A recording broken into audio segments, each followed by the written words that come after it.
Stabilize!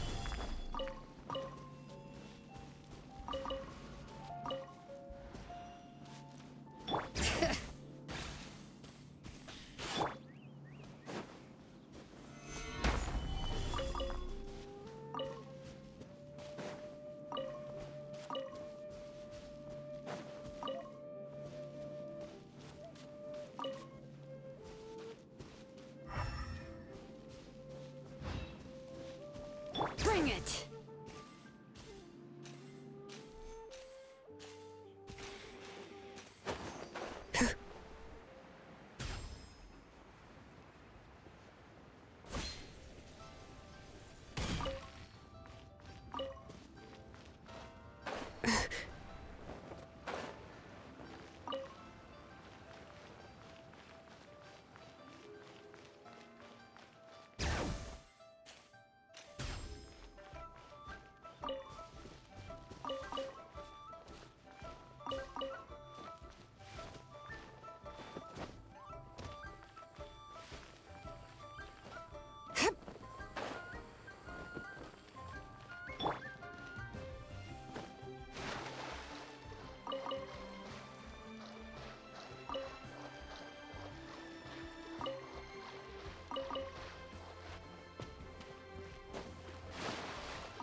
Oh. Baiju wasn't in his shop. Oh, you're looking for Dr. Baiju. He's resting today, but he said to send any patients to the back room. Ah, okay. Thanks. We'll head on through. I can't read what this says.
Please, show me your prescription.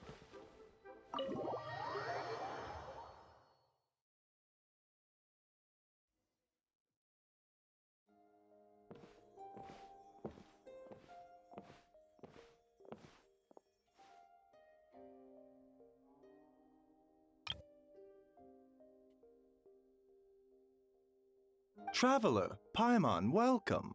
What can I do for you? It's the Traveler. She looks absolutely beat these days.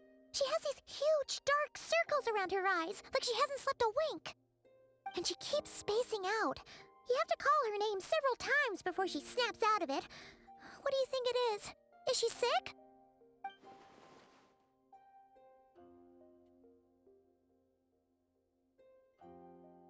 Very peculiar. In all the time we've been acquainted, this is the first time you've come to me with a health complaint. Come, let me take a look at you.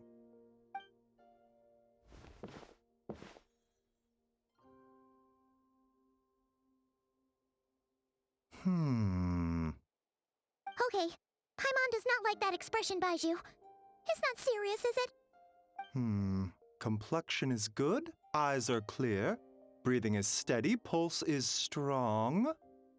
Physically, you appear to be in good condition, Traveler. In theory, your energy level should reflect that. You should be feeling right as rain. hence my concern. A clean bill of health is usually a good thing, but in this case, it likely means your situation is more complicated. Physical illnesses come with detectable symptoms that can be used to diagnose, medicate, and cure the condition. But afflictions of a non-physical nature, they fall outside a doctor's realm of expertise. Huh? What do you mean, non-physical nature? Curses, dark magic, it's hard to say.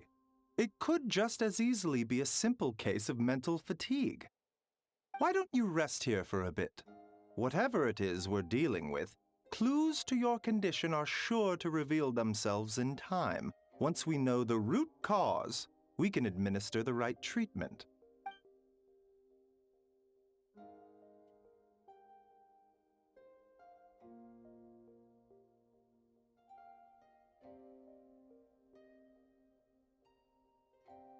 In the meantime, Changsheng and I will review the relevant literature for afflictions that present with mental fatigue.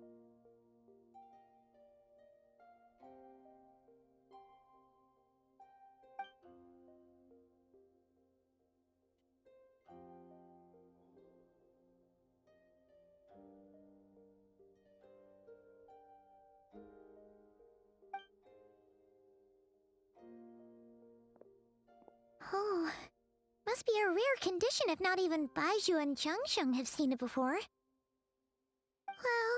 all we can do is take their advice. You look like you're about to collapse anyway.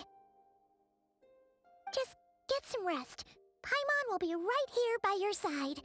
Fingers crossed you'll be all better when you wake up.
Traveler! Traveler! Rise and shine! Time to wake up! For once, you're making Paimon look like an early riser. It's already afternoon. Hopefully all that sleep did you some good. Feeling any better?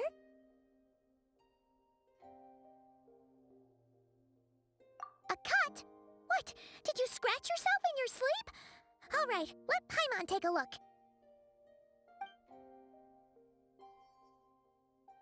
Nope, nothing there.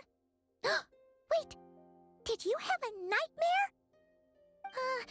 Okay, don't panic. Paimon heard that dreams tell us what we need by showing us the opposite. So, if you had a nightmare, maybe all you need is something to cheer you up. Come on. Paimon will treat you to something yummy.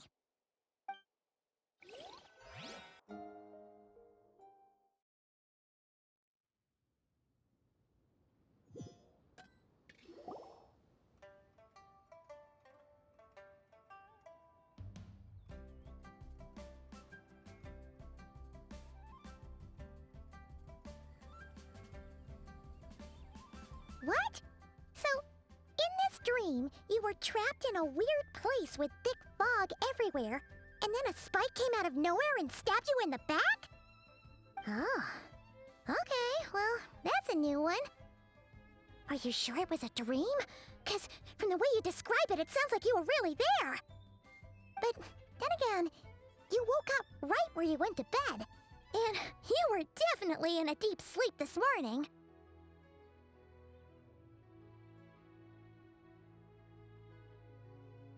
Then, it's decided. Paimon will stay up and watch over you tonight. If anyone tries to mess with you, Paimon will beat him up. Or, wake you up first and then we can beat him up together.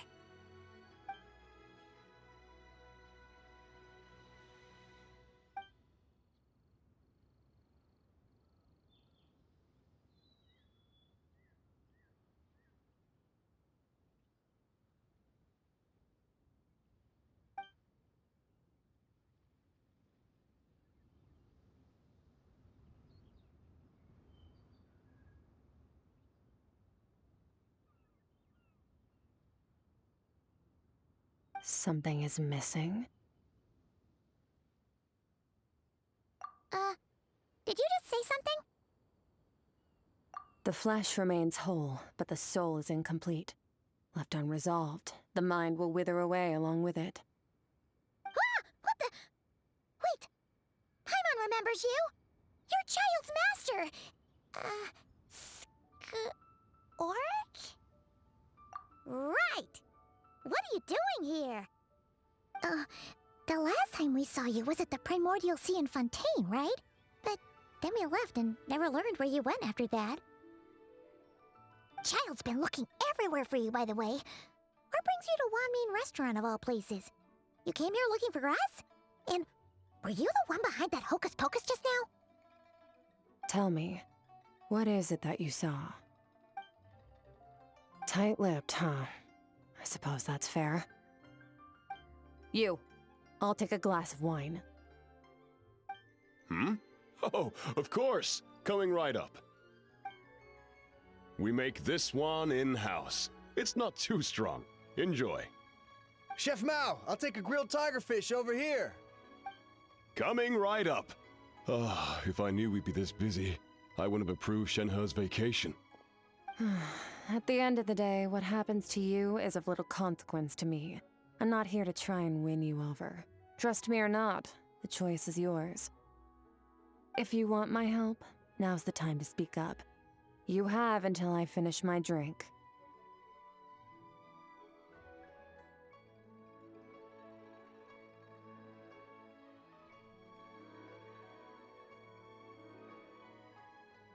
I was investigating an abyssal disturbance in the area and happened to notice you. Part of your soul is damaged, and the wound bears traces of abyssal corrosion. Need I say more? Neither of those things sound good.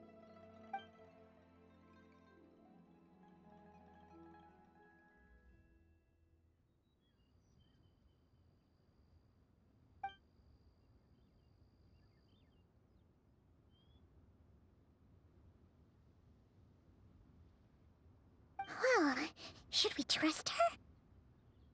She mentioned an abyssal disturbance. Maybe that has something to do with what's going on with you. But we could always find a different expert on the abyss to help us out. Yeah, and that thing she said about your soul being damaged is scaring, Paimon. Definitely something we should fix sooner rather than later. Skirk's an interesting one, that's for sure. But from what Child's told us, she doesn't seem evil, at least. 1, 2, 7, 10. That'll do. Well, Have you made up your mind?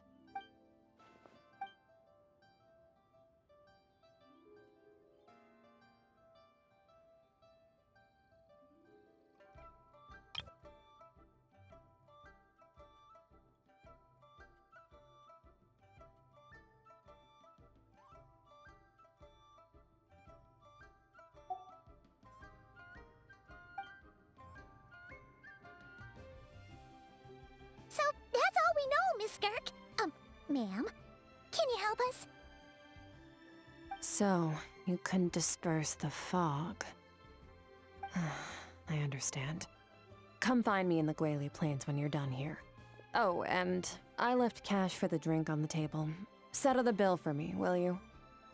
Oh, okay. Huh? She disappeared!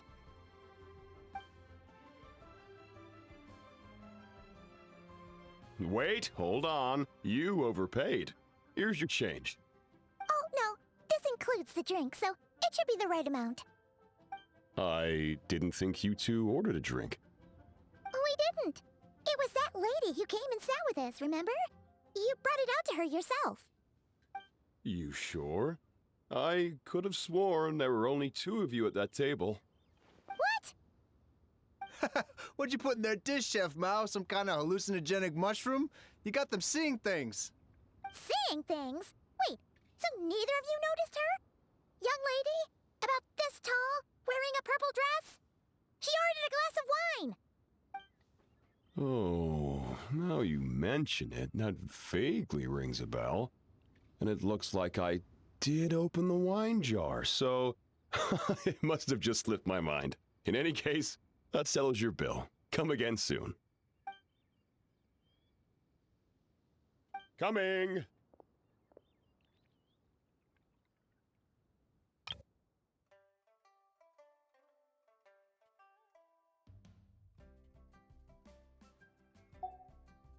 Okay, what was going on there? It's like they didn't remember Skirk being there at all. Even Paimon was half convinced we hallucinated the whole thing. But that Mora she left for us was definitely real. Oh, this whole situation is giving Paimon the creeps. But anyway, she told us to head to the Gwali Plains, right? Let's not keep her waiting.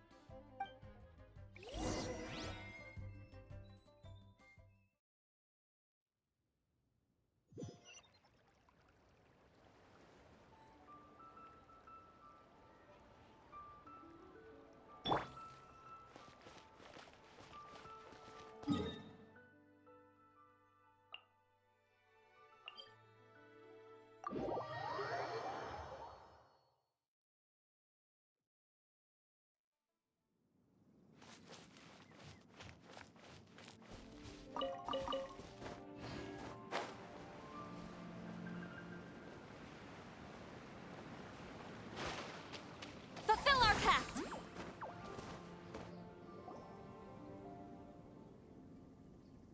Whoa, what are all these rift hounds doing here? Huh, looks like they're collecting something. Let's go check it out.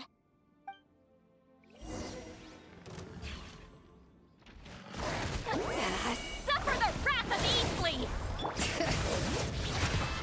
Hear the echoes of the valley! Light it up! Pyroclastic surge! Incinerate! So, this is what they were collecting. It looks kinda like... Yeah. What is going on here? From the moment they are born, all beings with great power have an impact on this world. Even if their body is sundered and their soul extinguished, their influence remains.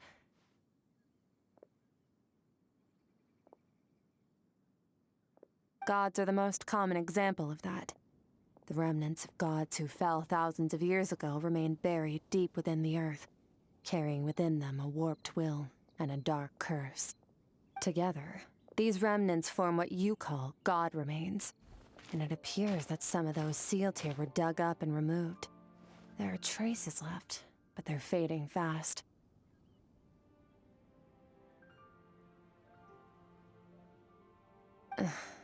What are you doing? Nothing! Just wanted to make sure you were, real? She's definitely not a ghost traveler. Paimon poked her, and she's solid.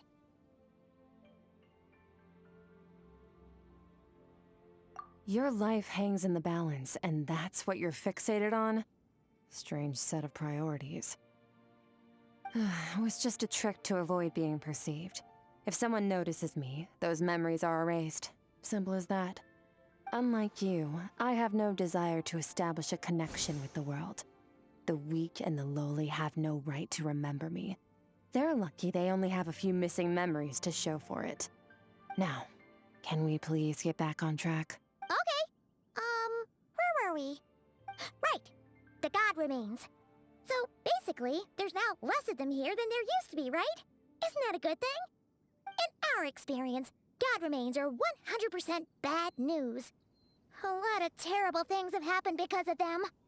Maybe it's a good thing by human standards, but power doesn't come from nothing, and it doesn't just disappear for no reason. The remains aren't just gone, they were taken. Very clever, Traveler. You aren't the only one who had something taken from you. There are victims like you everywhere. The only difference being, you can speak, and the remains cannot, so it went unnoticed. Something similar happened in Sumeru. Within the span of one night, countless consecrated beasts were slaughtered, and a large amount of the god remains buried in the desert went missing. Of course, god remains are just one of the targets. The culprit is chipping away at sources of power all over this world, including the Stella Fortuna above. Wait, you mean... the stars? Mm-hmm. 42 of them have died out in the past few months alone. In Conria, people believed that powerful individuals have corresponding Stella Fortuna. Even should that individual fall, their Stella Fortuna would not disappear, but gradually evolve into a new constellation. Yet now, stars are disappearing from the skies entirely, and it's not hard to deduce what's happening to the power they contain. Something has been leeching power from this world like a parasite steals nutrients from a host. And now, it's no longer satisfied with the remains of the dead. It wants you.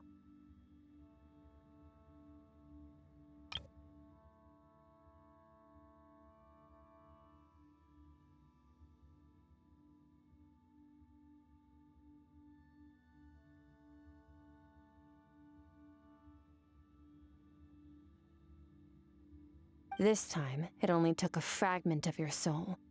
But next time, there's no telling how far it could go. No one knows. All I know for certain is this. Getting back what you lost will not be easy. Considering how much power this entity has stolen, it must be a god-level being by now at least. But that's not the real concern. Souls are fragile things, and yours could easily be crushed if you go up against it. So you're gonna help us, right?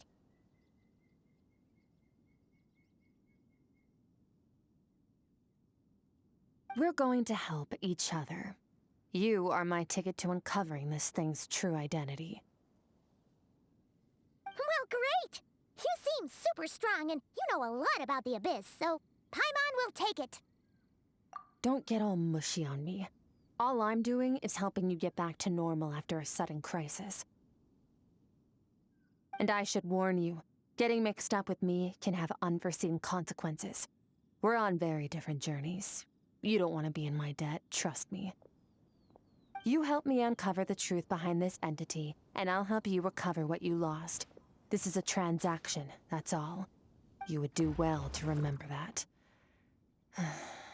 Now, come along. Yeesh! You'd think she'd be a little friendlier since she's agreed to help us. But nope, she's just like when we met her in the Primordial Sea. So cold. Well, whatever. If that's how it's gonna be, then she doesn't deserve our friendship. What she does deserve is a super embarrassing nickname. Ah! Paimon's got it. Frosty the Lavender Melon! Serves that Ice Queen right! Anyway, the important thing is that we get that piece of your soul back.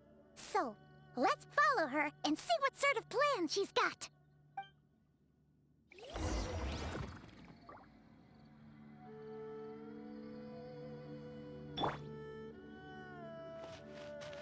Show no mercy!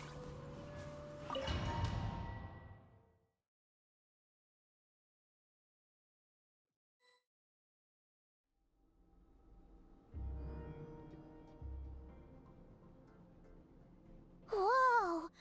This place is way bigger than Paimon expected. Where are we? This is where I live. I suppose it's the closest thing I have to a home here. It is. I brought you here because time flows differently in this place. I don't know how much Ajax has told you, but when he fell into this space, I mentored him for 3 months. In that time, only 3 days passed in the outside world. Ajax? Oh, right! That's Child's real name! Yeah, Paimon remembers him mentioning something like that. So, a month here is equivalent to 1 day in the outside world? That should mean we're safe from that power-hungry soul snatcher for now, right? Yes, well, I didn't bring you here just to show you around. In the outside world, the Traveler could be attacked at any moment. But coming here has bought us quite a bit of time. Now, we just need to figure out how to investigate that place you saw. The one full of fog. Both your description and the abyssal disturbance I felt point to that space having some connection to the abyss. It could even be a domain similar to this one. The thief who stole that fragment of your soul is hiding there. But the abyss is a chaotic and turbulent place. If we want to pinpoint their location, we need to see what that space looks like without the fog. Abyssal power can grant a special form of sight. Have you ever wielded abyssal power before? Okay.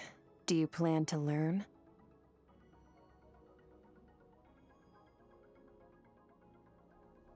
That tracks. All the information you have suggests the abyss is something sinister, and that abyssal power is a wild and dangerous force that always spells disaster.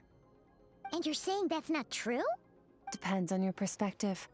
Floods and hurricanes take countless lives too. But if one day you gain the power to control them, what was once a calamity is now just another tool in your arsenal. I'll respect your opinion, though. Just means we have to turn to the second best option. A little abyss crystal that contains my power. Wear it on your head, and we'll be able to perform dream mirroring when we fall asleep. Dream mirroring? It means experiencing whatever the other person is dreaming. Everything they see, think, and feel. Since you haven't studied the art of using abyssal power, and have no plans to jump in the deep end right now, I'll have to do the investigating for you. With dream mirroring, every time you slip into a deep sleep, I'll see with my own eyes whatever scene plays out in your mind.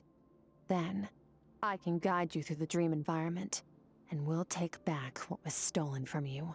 Huh. You make it sound so simple.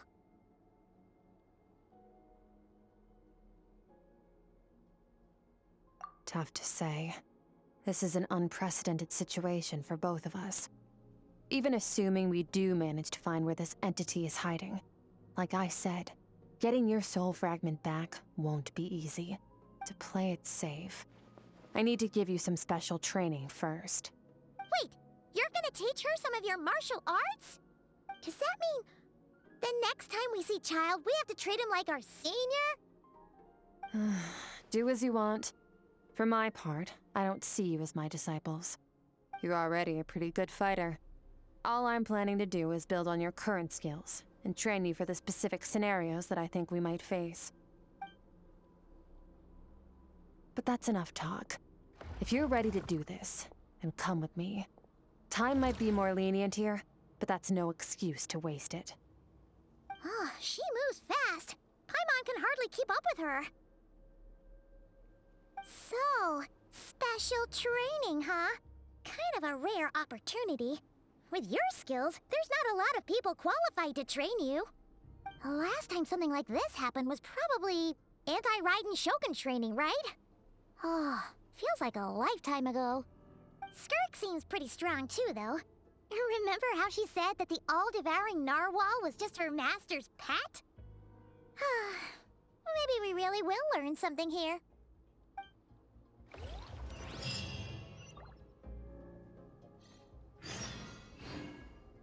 Propagate!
Ready?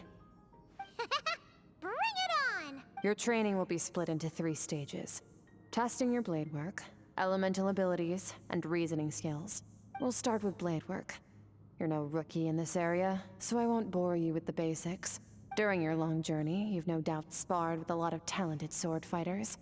Consciously or not, you will have picked up all kinds of techniques from them. You bet! There's Kaya, Master Jean, Kuching... Oh, and Kazuha, Ayaka... Yeah, we've met sword masters like you in every nation we've been through. You sparred with a bunch of them too, right? Nice to know it's all gonna come in handy now. Don't get too smug. In sword fighting, techniques alone are not enough. You need a cohesive system to bring it all together. A style or school of fighting. To use the human body as an analogy, your style is your skeleton, the foundation, the framework. Techniques are the muscles and other flesh attached to the bones. This is where your strength comes from. Improving your sword fighting is like growing that body. If your frame got bigger and taller, but you didn't add any muscle mass, you'd be weak and flimsy. Then again, if you packed on pounds of flesh without a big enough frame to support it, you'd end up bloated and unwieldy. You need to do some introspection. Take a good, hard look at your past experiences and figure out which parts of what you've learned are just techniques, and which parts can be used to form your own system of blade work. Only then will you get the full utility out of all your thoughts and observations along the way. Only then will every strike you deliver make perfect sense. Wait, is that it? Paimon thought you were gonna teach her some cool new moves. Like when you went swoosh and opened a tunnel to another place. One day, you'll reach a new level of power where you realize that even that's as basic a trick as any other. But right now, our sword styles are so wildly different that teaching you mere techniques is pointless. There are no shortcuts in the pursuit of power. Failure is your best teacher, and rigor is your coursework. That's all I have to say. Time to make a start. Train until you're satisfied with yourself. Now focus. Destroy the crystal columns as swiftly as you can.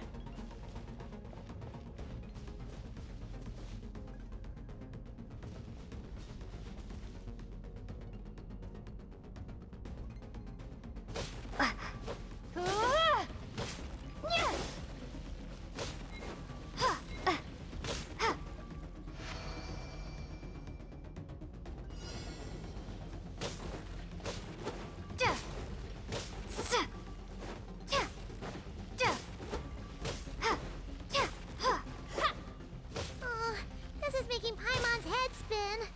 Hang in there, traveler!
Stay calm. Use your head. You have to keep it together.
This moment will be frozen in time. Cut to the chase. Consider a moment of true mastery that you've witnessed in another person, and ask yourself, what lies beneath the surface? What's their guiding philosophy? What's their state of mind as they maneuver their weapon? Now take that and practice it right away with speed, skill, and strength, over and over, until your hand is one with your mind. This is the only path to true growth. Step on up! Dance with the waves!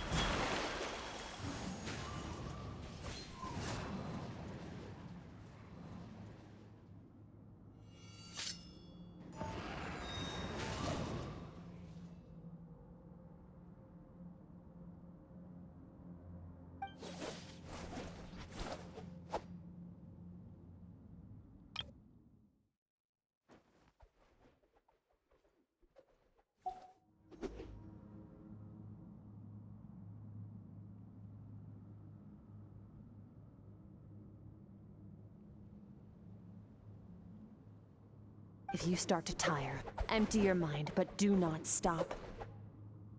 Stay in that frame of mind as you keep up the fight. Get rid of all redundant movements. Imagine your sword is an extension of your own body. Wield it just as you wield your arms, hands, and fingers. 'Twas on a deserted, moonlit night that the hero approached the vile dragon's limpid lair. Rain Cutter! Feathers fleeting wet, the white heron treads water, a sight without flaw. Master of Inazuma Kamisato art Tachijutsu.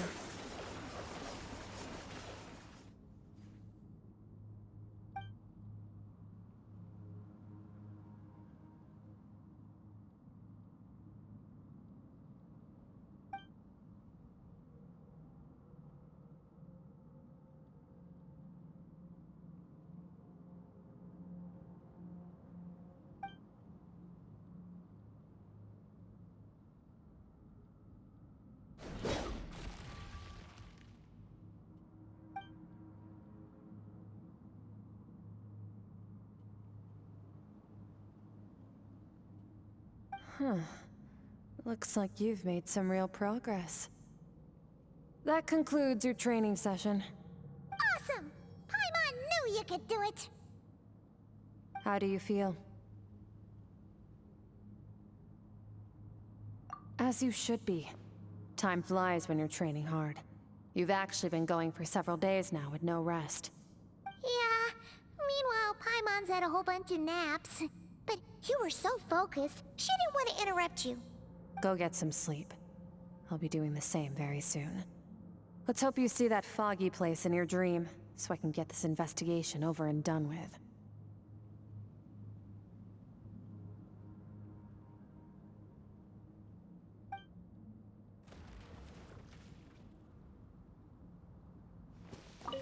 Sometimes, you have to practice a single movement 1,000,000, maybe 10,000,000 times, before the breakthrough moment comes. Nothing in the outside world can help you in this process. The most important thing is to remain patient.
Skirk, why are you skipping classes again? We've talked about this. 'Cause he's a crabby old man, and he's a boring old man. I don't like going to his classes. Excuse me. You shouldn't talk about your teacher like that. It's very disrespectful. All right, let's not get into a big fight about this. Skirk's learned what she needs. There's no point forcing her to sit through more classes if she doesn't want to be there. But I'd still love to hear about what you got up to yesterday. Why don't you tell your dad all about it? I went diving, and I saw this huge fish. I never knew they could get that big. It looked kind of dumb, though, with that stupid big fat head. I tried to shake its fin, but it just spat water at me. Oh, and today, I'm gonna go to that prairie up north. There's supposed to be this giant bird there that can spit fire. I bet if I climbed on its back, it could fly me all the way to the stars. Then I suppose your old dad should get one as a pet too. Otherwise, how are you gonna hear me call you for dinner up there in the stars? When it's time to eat, I'll come back on my own, Zilly. Anyway, gotta go. Bye, Mom. Bye, Dad. Wait! Put on a coat at least. You'll catch a cold. I'm talking to you, young lady. You spoil that child, you know. Ever since that merchant ship arrived, she practically lives outside. Always going on about exploring the beyond one day, whatever that means. Let the kid do what makes her happy.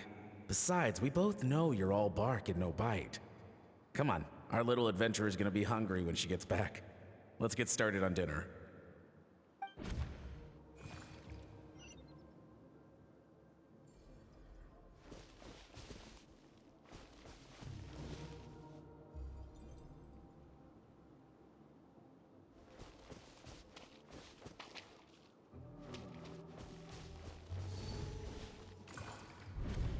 The stars shimmer high above.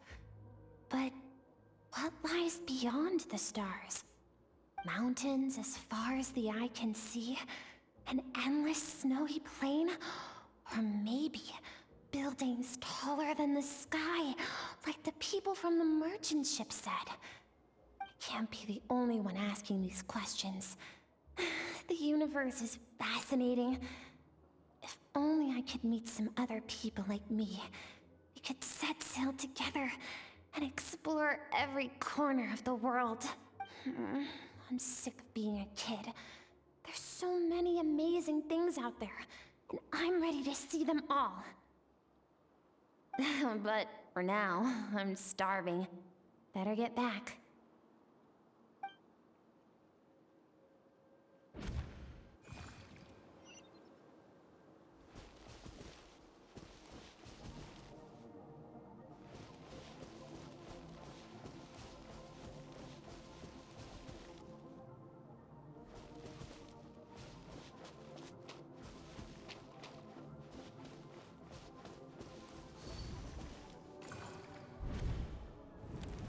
Don't let a single one of them get away!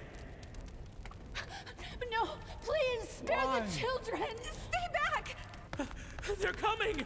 Run! Help! Eliminate the threat. Take him down. Don't be scared. This way! We'll never make it! Fire. There's fire everywhere. What happened? I told you we shouldn't have trusted these outsiders!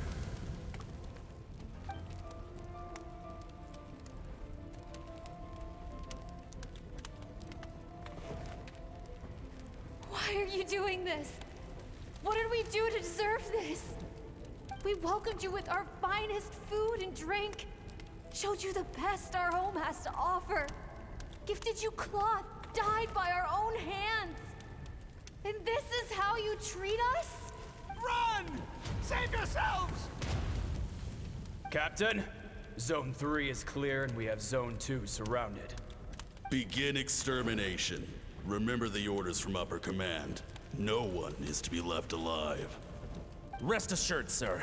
We have enough munitions to annihilate these savages and burn their entire civilization to the ground. Good. The only ones who put up a real fight are that man and his wife, correct? What's their status? We shot the man in the ankles and the wife broke her wrist attempting to fight back. They won't be doing much more fighting. They're holed up in their home for now, but they won't last long. To prevent them from making some kind of last stand, we're planning to clear out the other zones first so we can send a bigger squadron to surround them. Well, well. Turns out some of these beasts do know how to use their claws. Now the threat these savages pose will be undeniable. Let them cling to what's left of their lives for a little longer. Once the other zones are cleared, I'll cut off their heads myself.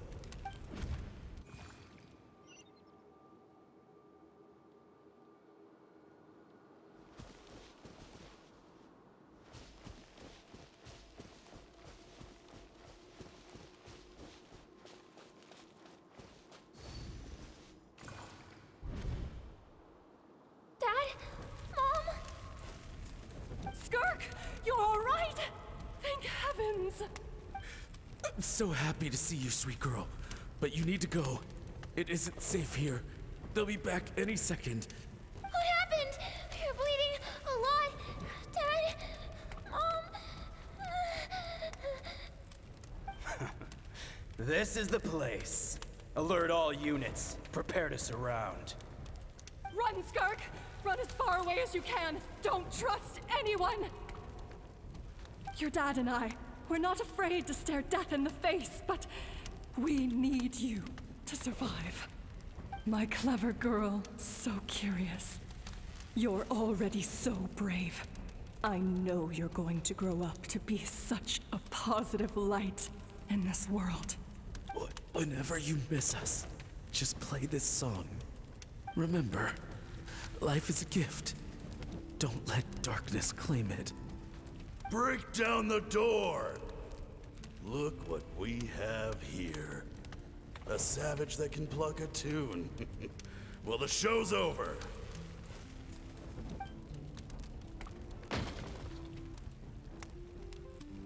You! Stop singing! Shut it! I said shut it or I'll make you! Fine. Have it your way!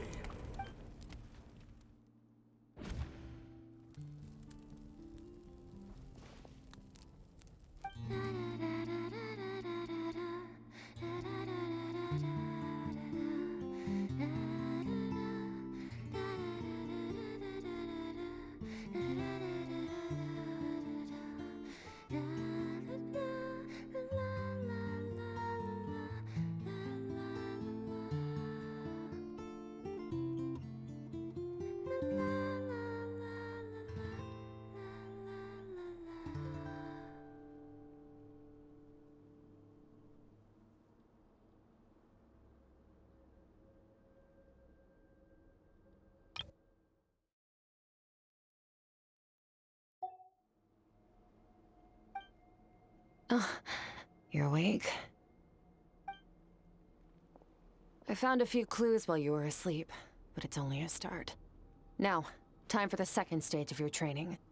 This time, the focus is elemental energy. Come find me when you're ready to begin.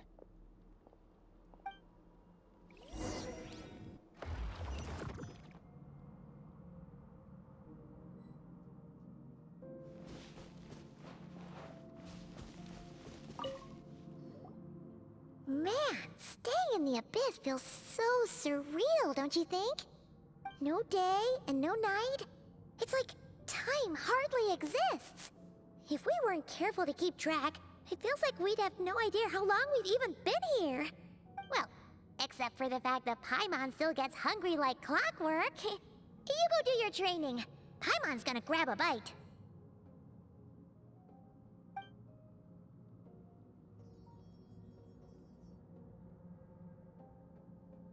The way I see it, the pursuit of power is divided into 3 stages. The first is mastering the use of standard weapons. Next is learning how to harness natural energy. And after that, you're free to challenge even higher dimensions.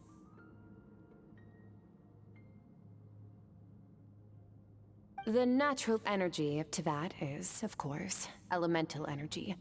But that's not my area of expertise. I draw from a different source of power. Abyssal power, yes. Also known as the power of the Void Realm. My master, Sertologi, is a true expert in that area. After all, he was one of the group of 5 that infamously stole the all-encompassing power of the Abyss, an act for which the people of Conria gave them the epithet, the 5 Sinners.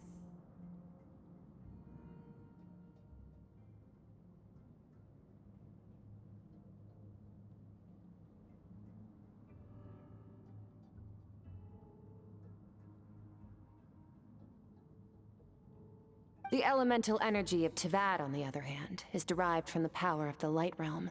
These 2 forms of energy exist in direct opposition to each other. Suffice to say, there's not much I can teach you this time.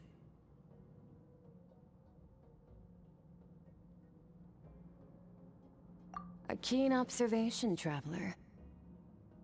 Call it respecting local norms. The Abyss stands in direct conflict with the will of this world. So, to make my life easier, I disguise my power to make it appear cryo-like in nature. It's a technique I learned from some Conrian ruins, known as the 7 Shifting Serpent.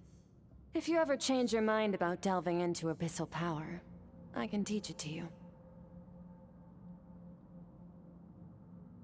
So I've heard. You seem to have a knack for removing abyssal power. But is purification really what's going on there?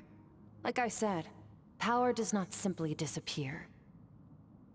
Just thinking out loud. Let's focus on your elemental training.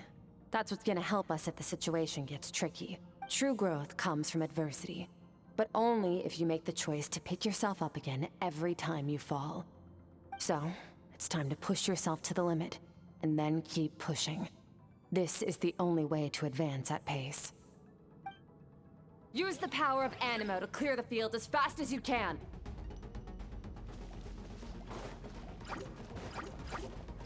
Windblade!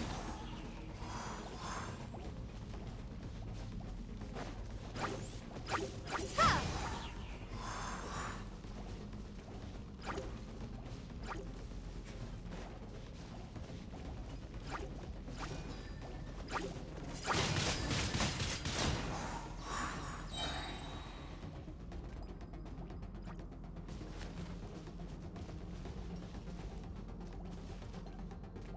Windblade!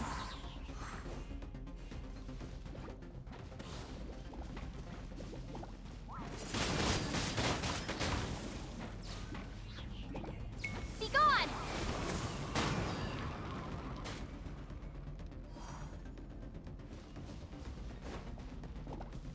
Ha! Ha!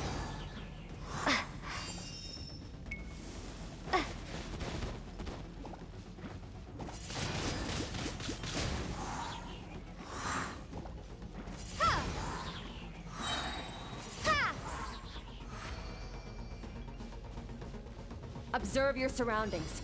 Look for things you can use to tilt the scales of success in your favor.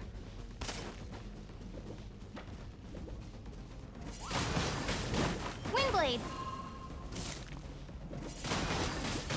Ha!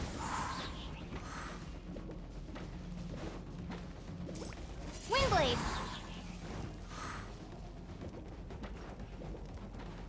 Ha! Ha!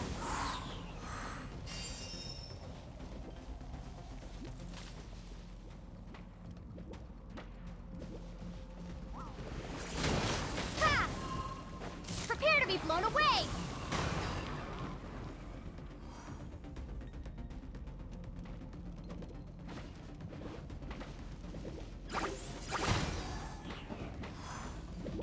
Windblade! Ha! Windblade!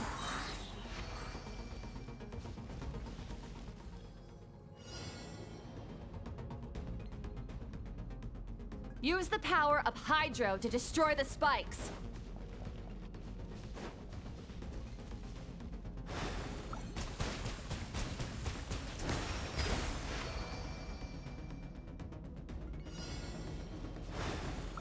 Faster!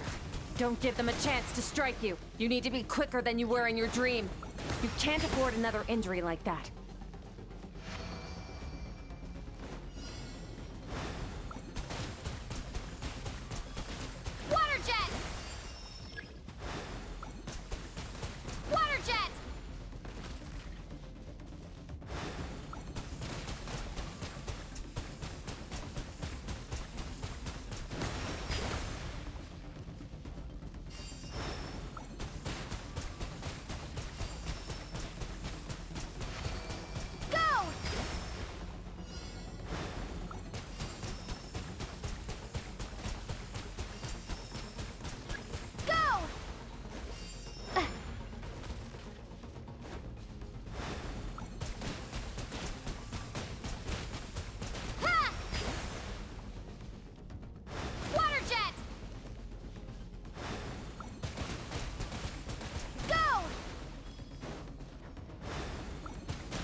You need to understand what makes you special. The ability to wield elemental energy without a vision and switch between the elements at will.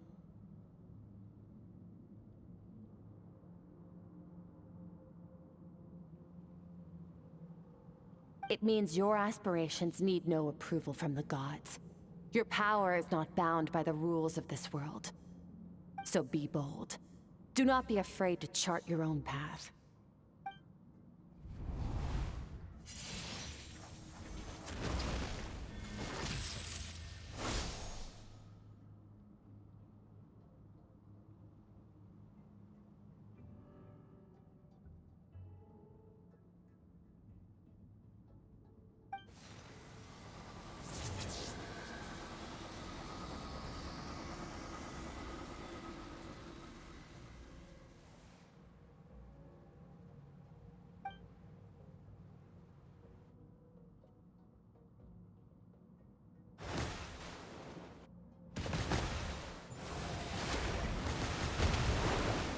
Very good. It seems you've reached a deeper level of connection with the elements. Long enough for you to lose yourself in your training, which is a good sign. Relentless practice with the elements has drained all your strength, but it's also what allowed you to make progress. Get some rest. When you wake up, we'll proceed to the final stage of your training.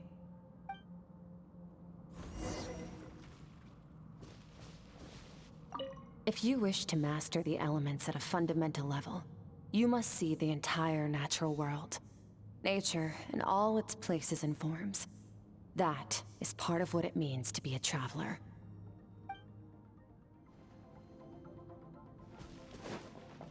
Scatter!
What is the secret to power? Longing, hatred, self-preservation. No, it is fear. The fear of losing those you love. The fear of watching your home burn. Fear of loneliness. Fear of death. Fear is the source of evolution. It forces humanity to adapt to their environment and overcome hardship. It is in the process of prevailing over our fears that we surpassed first ourselves and then the rest of the world. That fear is now part of you. It calls on you to evolve. And it is time to answer.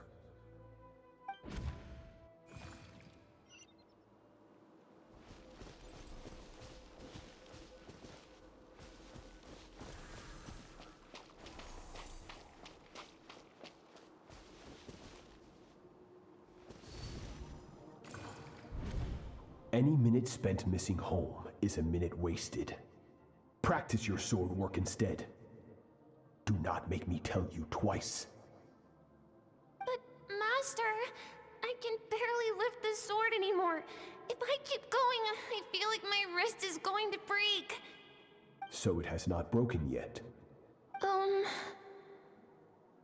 Then pick up your sword and keep practicing until it breaks. I want to hear the cracking and splintering of bone. After all, bones can always be reset.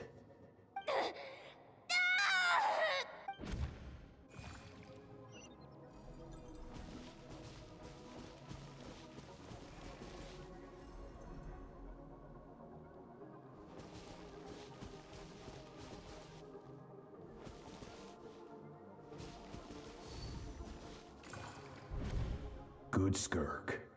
Once again, you survived. How do you feel? Cold and pain. These are signs that you are adapting to the abyss. Each time the flesh is torn and the spirit crushed, each time you claw back from the brink of death, you become stronger. I now understand why these people sought to destroy your homeland. Your potential goes beyond even what I could have anticipated. But you still have much to learn in your pursuit of strength. Your mind is rife with distractions. From now on, I shall show no mercy in your training. You must learn to shut out all the pointless emotion, crush the self that makes you weak, and become master over your physical form. Get up, Skirk. Wipe the blood off your face.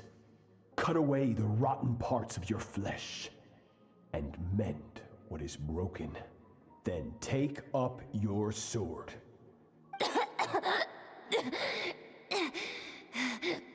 Yes, Master.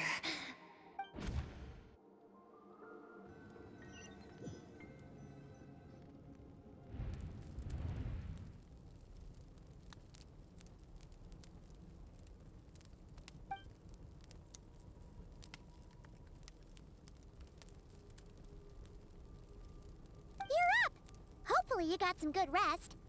Skirk said to tell you that she's ready to start the final stage of your training whenever you are. So, want to head over now? Or did you want to wait a little?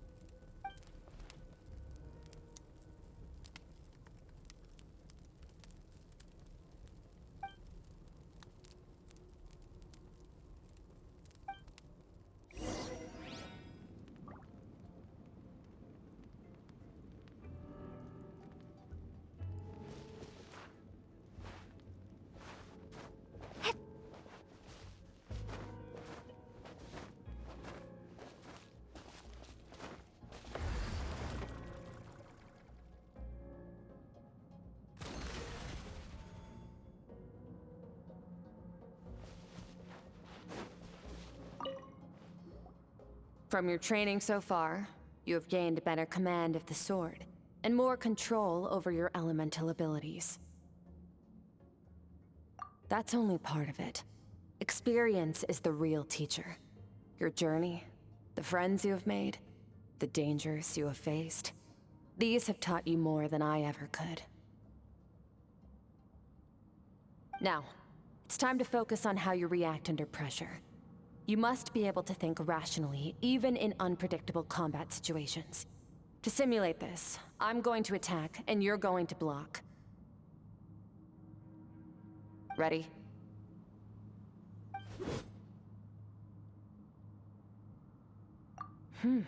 Not bad. That defensive stance looks near unbreakable. Just like your brother. Oh, that reminds me. You still don't know what happened to him, do you?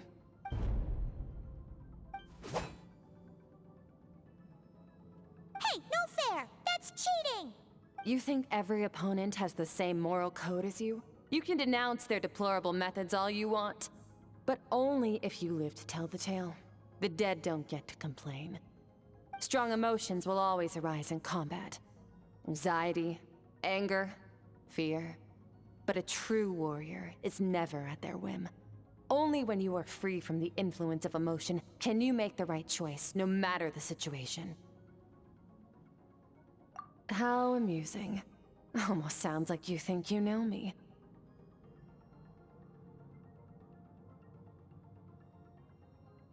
But you don't. You can choose your own path. We are not the same. Let's begin. Try to use reason over emotion. Make the most rational and advantageous decision in any given moment. This is your final training session. Look alive. Same drill as before, but this time I'm going to interfere. Hold your focus.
Not bad. Better than I expected.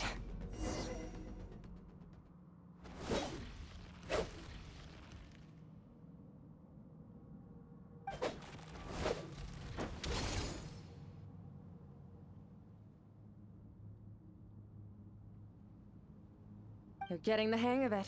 The first step to controlling your emotions is controlling your mind. You want a unified train of thought. It all comes down to focus.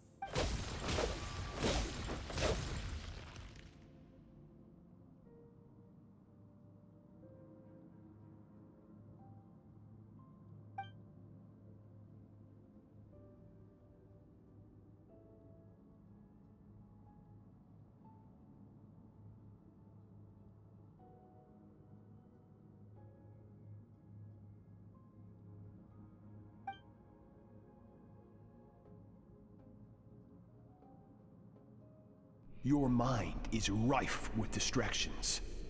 From now on, I shall show no mercy in your training. You must learn to shut out all the pointless emotion. Crush the self that makes you weak, and become master over your physical form.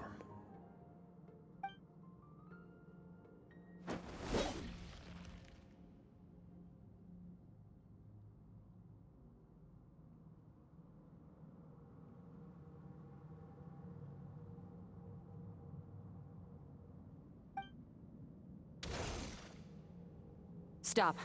Let's pause here. One look, and I can tell your mind has wandered.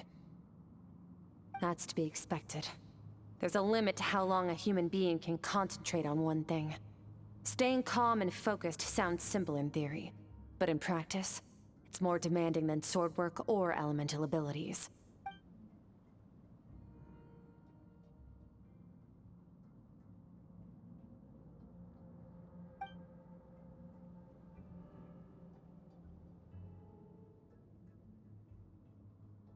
Get some rest. No point training further if you're already dead on your feet. Like I said at the beginning, the only goal of this training is for you to reach a point that you're satisfied with. You managed to push past your limits, which is a good start.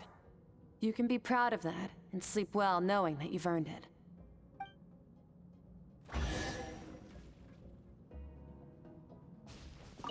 Warriors will train day and night to perfect their skills. But when the battle comes, their fate may be decided in a matter of minutes. One mistake, one moment of hesitation, and just like that, all their blood, sweat, and tears were for nothing. You need to push yourself to perfection, or you might not even live to regret it.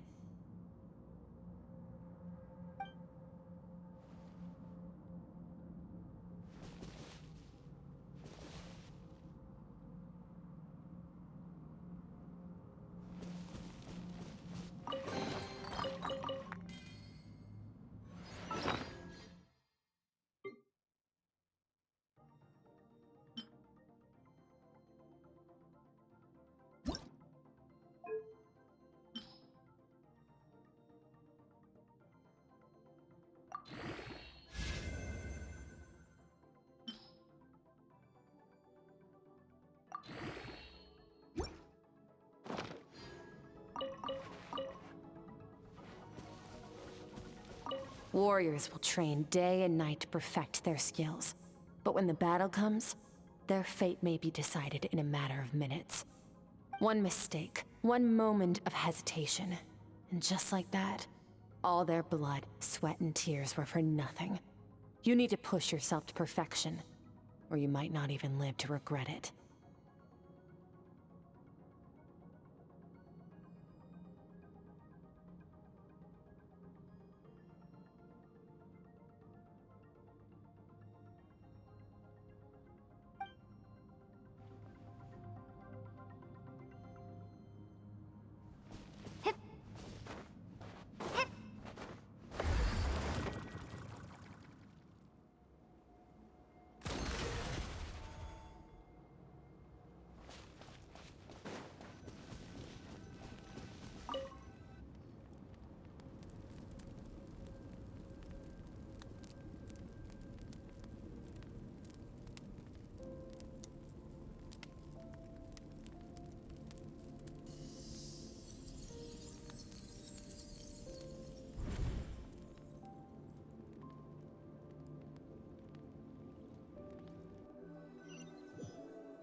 Skirk is amazing.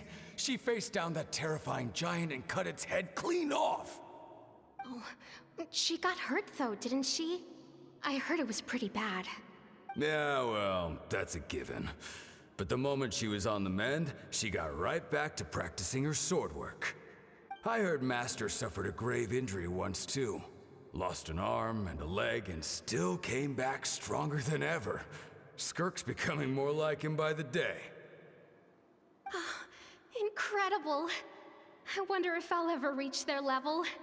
They're always so resolute, so unshakable.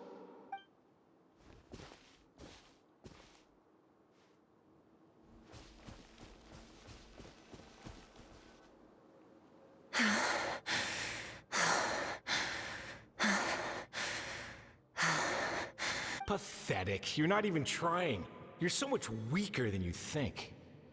Skirk, have you become a positive light in this world?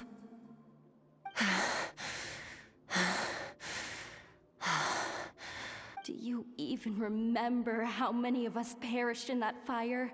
How many bodies were left to rot on the scorched earth? Yet you alone live on.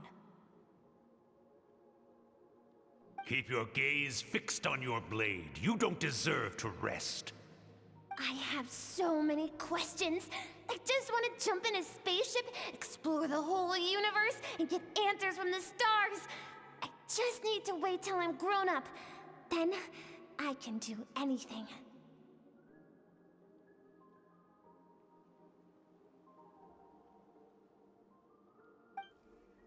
Now, you must bid farewell to who you were in the past and become someone stronger. Run, Skirk, run!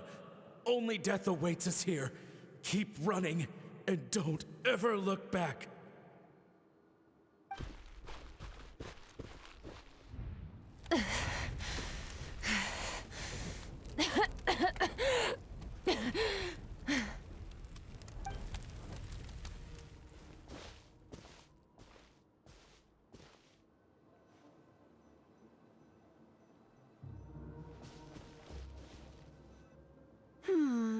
Let's see here. First things first, you need a new identity. Going around telling people you're from somewhere beyond the stars won't do, now will it? How about saying you hail from beneath the earth instead? As the Conrian saying goes, venturing out into the universe and down into the abyss are the same in that both are braving the dark unknown. Well, I'm a visitor on this planet, so I'll follow the rules. Ah, splendid. That saves me quite a bit of trouble. Let me offer you a piece of advice in return, although it might not be what you want to hear. I know the pursuit of strength is important to you, but taking a moment for yourself every once in a while is never a bad idea. Ignore her existence for too long, and there will come a day when you can no longer hear her voice.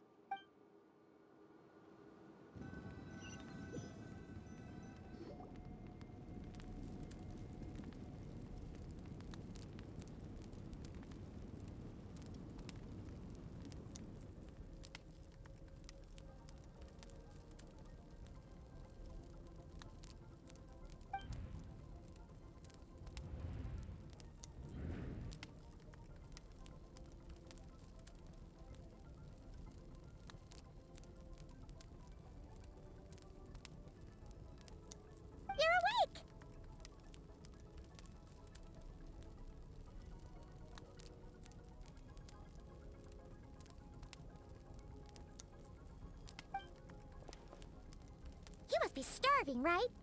Ta-da! A barbecue feast just for you! Of course you are! That's why Skirk and Paimon got this all ready for you. Dig in, before it gets cold. Ah, well, if you're around someone long enough, it's bound to happen. Plus, Skirk can cook. So, Paimon decided she can forgive the whole Ice Queen thing. Paimon's not one to hold a grudge. Here's an idea. Let's save the chit-chat until after the meal.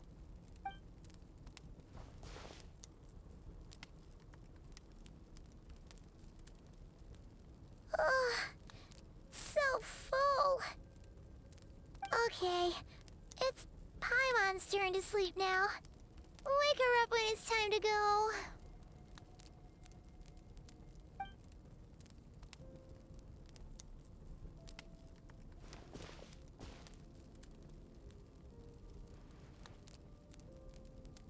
I have good news.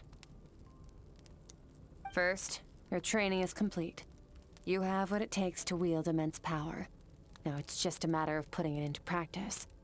Continue to learn from your journey and hone your skills against formidable opponents.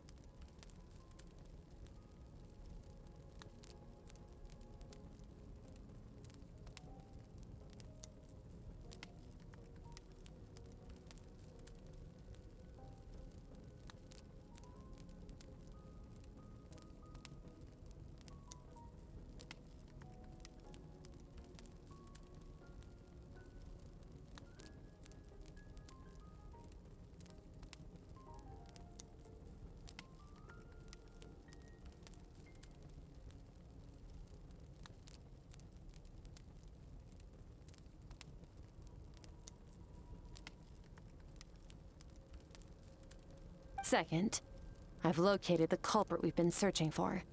Next, we just need to retrieve the missing part of your soul, and our business will be concluded. When Ajax trained with me, he once told me he was bursting with questions. So I allowed him to ask me 3 of them before he left. You and I may never meet again, Traveler. So if there's anything you want to ask me, now's your opportunity. Just like Ajax, I'll answer 3 of your questions.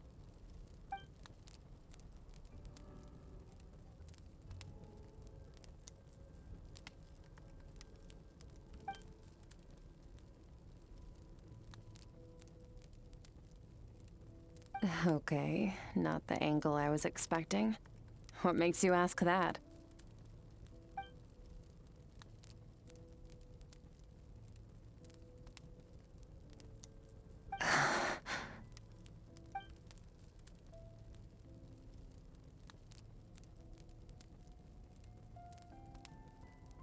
I knew that was a possible side effect.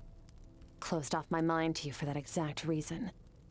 Even with the dream mirroring, you should have seen nothing but endless darkness.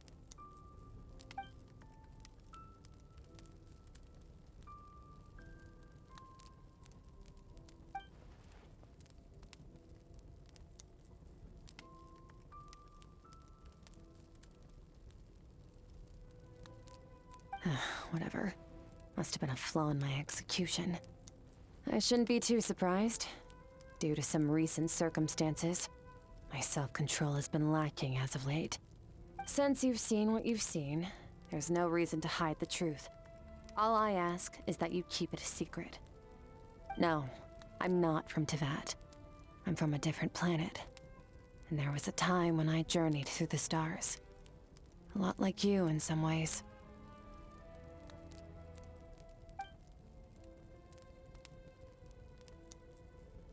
No, we're different in that respect. You're influencing the fate of this world. But me, I'm just passing through. Several hundred years ago, my master, Sertologi, opened the border between worlds and sent me here.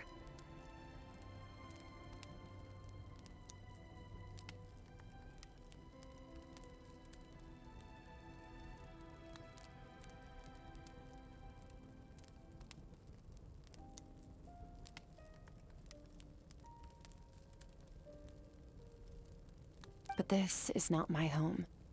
And one day, I'll return to the vast unknown of space. So, there you have it. On to your second question.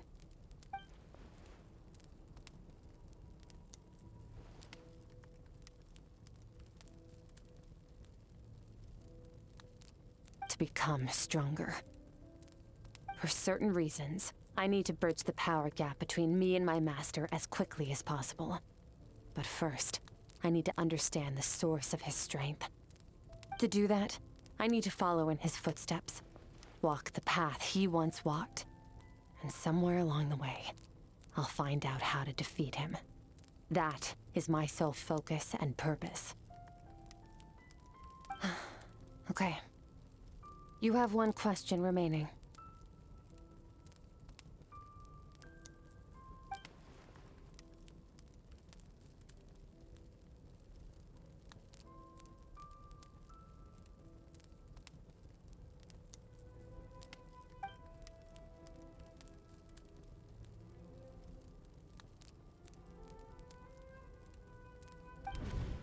You make it sound so easy. Ever since the incident I experienced there, I've never stopped searching for Master Skirk and that unknown abyss. But it's been years now, and I've still found nothing.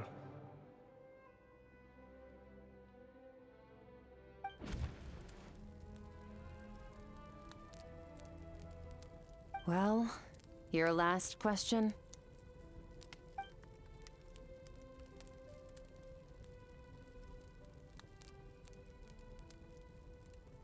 Ajax. His situation is different than yours. Before you ever crossed paths with me, you'd already encountered many formidable people, studied their techniques, and developed your own skill set.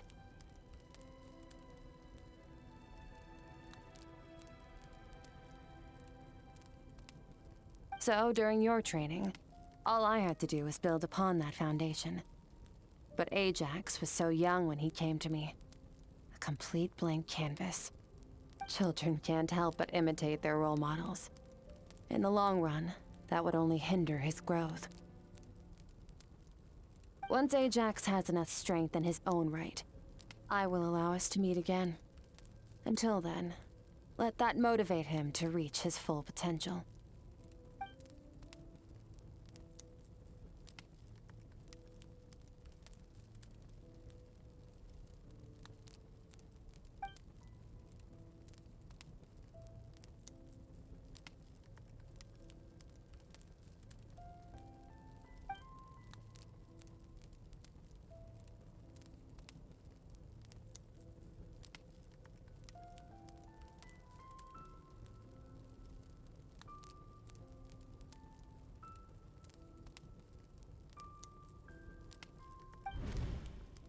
Unlike you, I have no desire to establish a connection with the world. The weak and the lowly have no right to remember me. They're lucky they only have a few missing memories to show for it.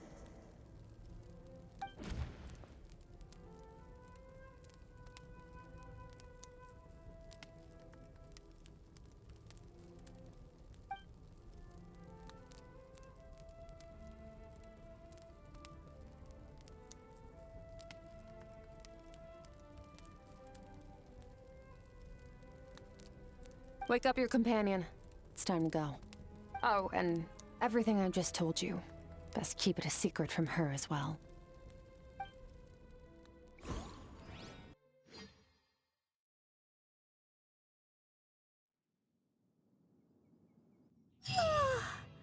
Time to go. Oh, finally. Where are we headed? Just follow me. I'll open an abyssal rift close to the culprit's location. It will take us to where he's hiding.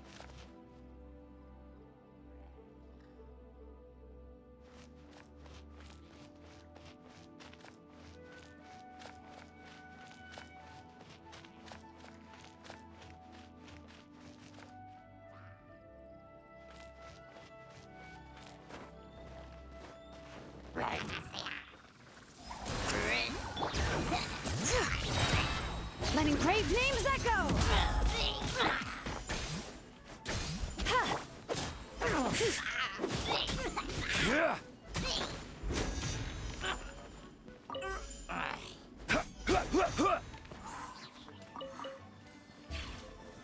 Solidify!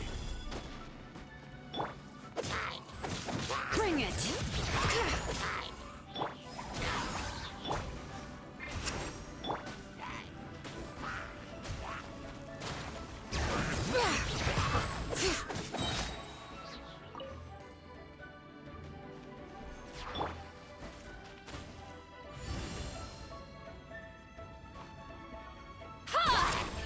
Get to work! Stabilize!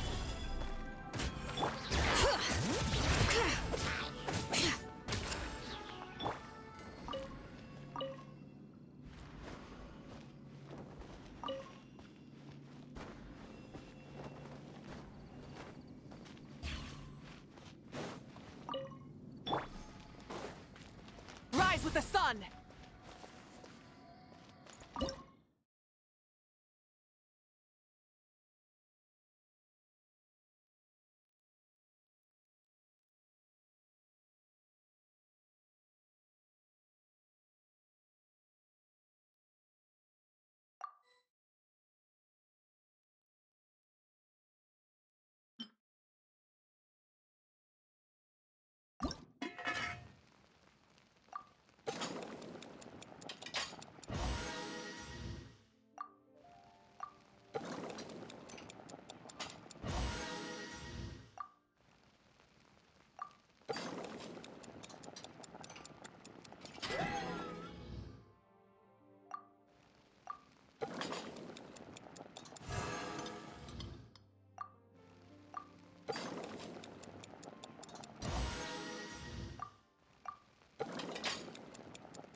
Let's get this interview started.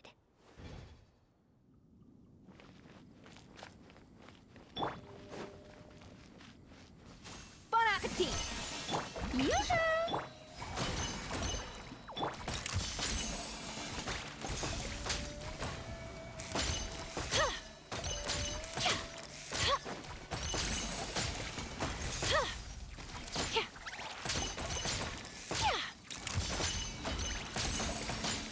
Fulfill our pact! Strike a pose!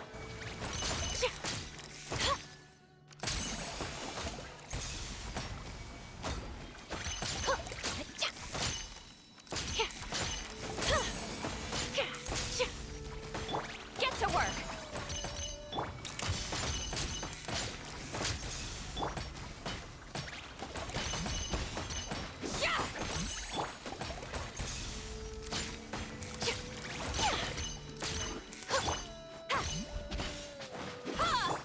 Say cheese!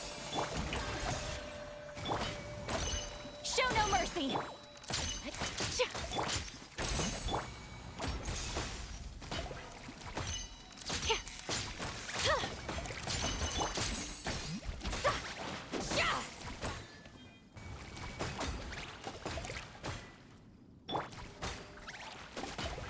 Off to the freezer!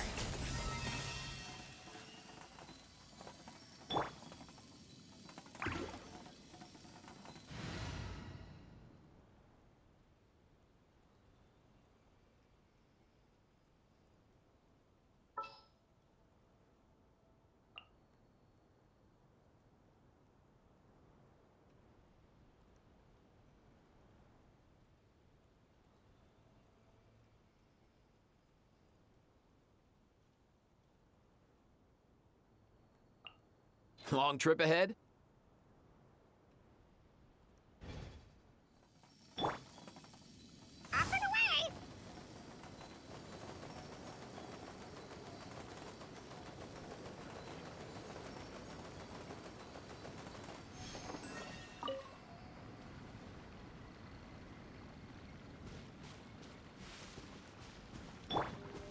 Shower me with praise! A dash of frosting! Get to work! Mind the wind.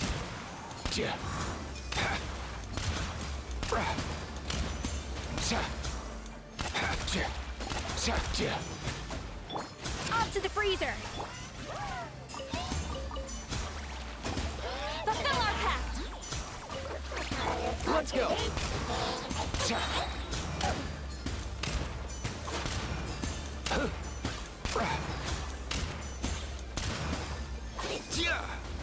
Mind your step. A dash of frost! Get to work! Up and away!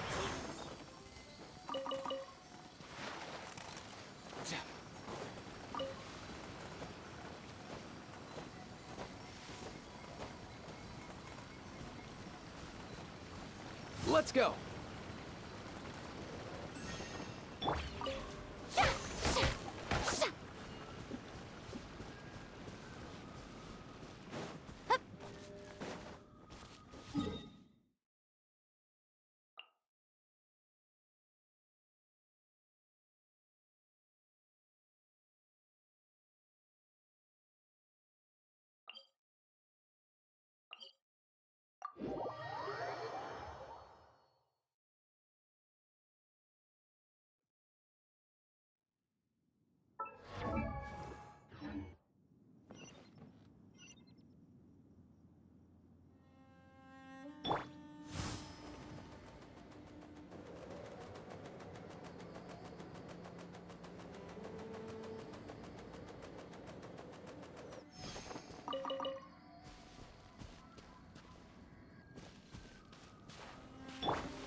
Fulfill our pact!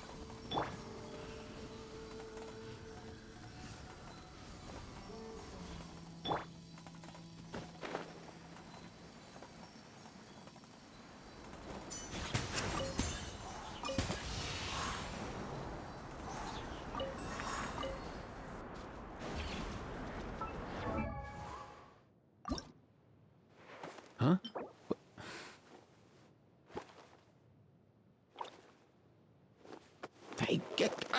Cuckoo.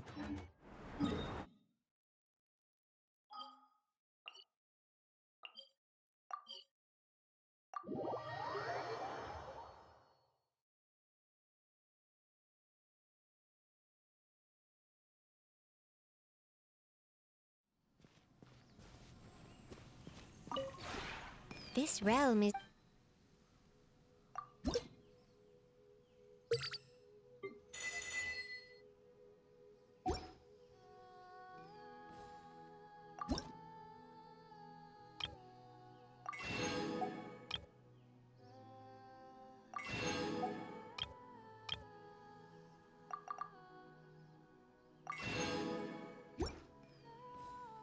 If you ever...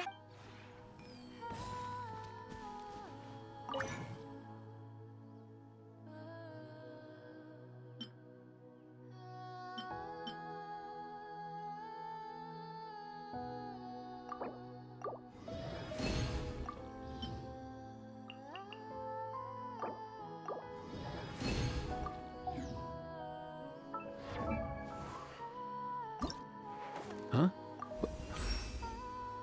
The gun least drawn is the one you'd better keep in good working order. Wow, dude, what am I saying? I'm a medic, not a warrior. I leave my guns holstered unless I absolutely need them.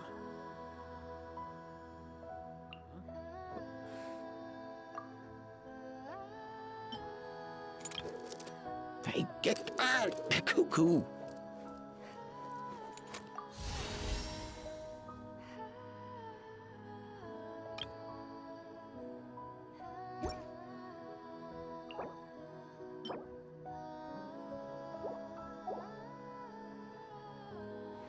Huh?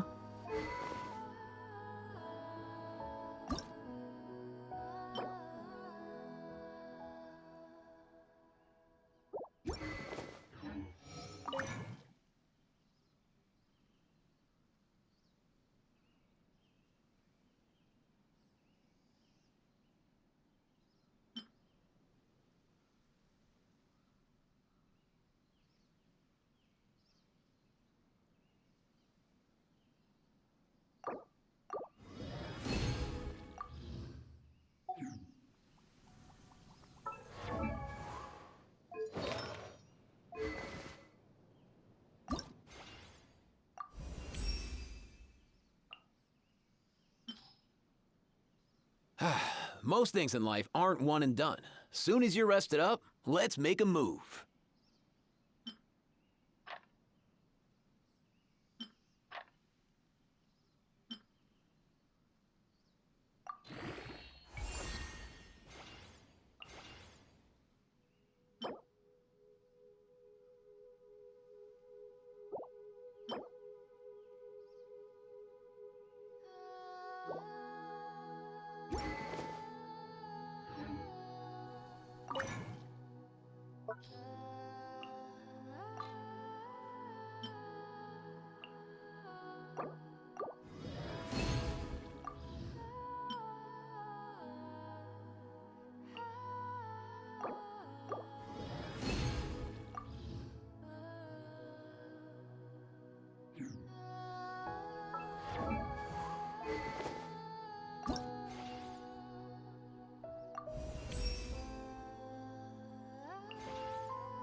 Huh?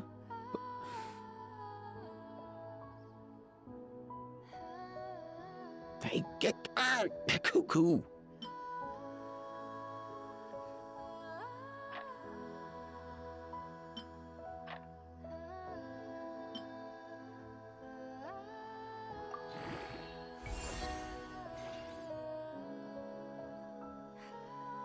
Did you hear that? Sounded like an animal call. Or maybe I'm just hearing things.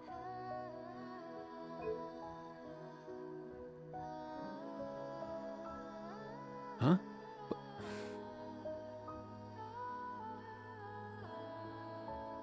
Hey, get out! Cuckoo!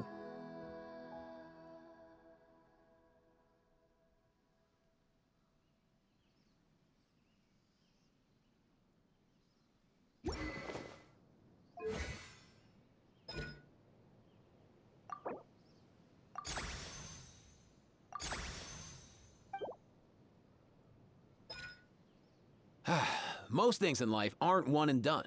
Soon as you're rested up, let's make a move.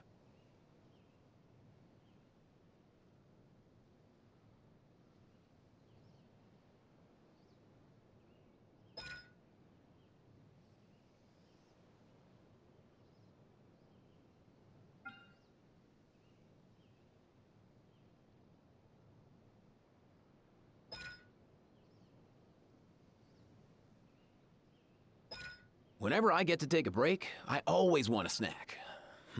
I got some candy, fruit, and jerky. You want some?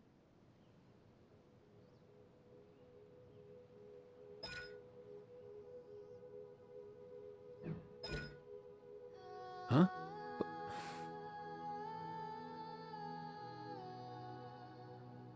Hey, get out! Cuckoo!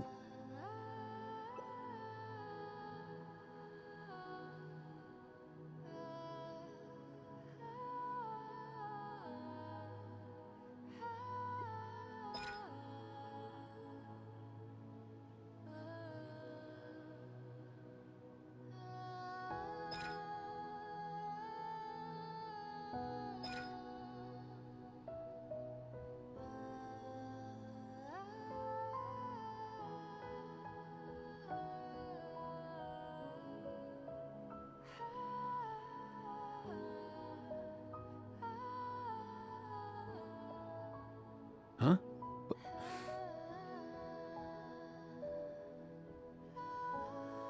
Hey, get out! Cuckoo!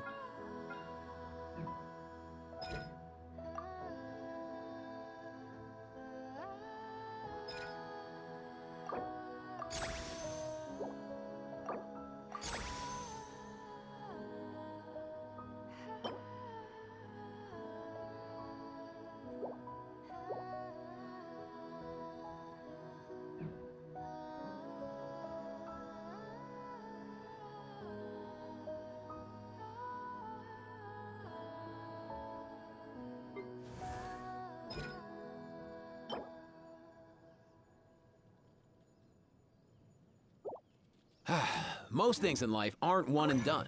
Soon as you're rested up, let's make a move.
Mind the wind.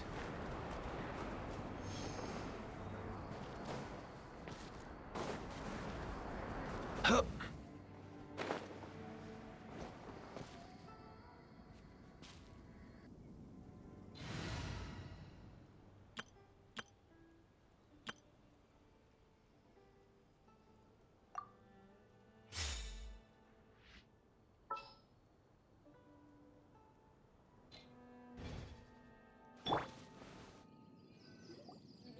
Wait, this is near the chasm, right?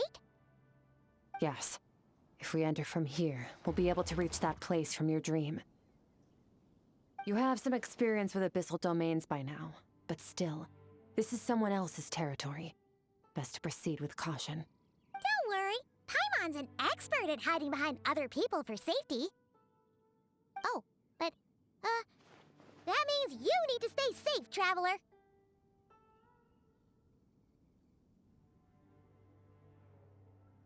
All right. Remember your training.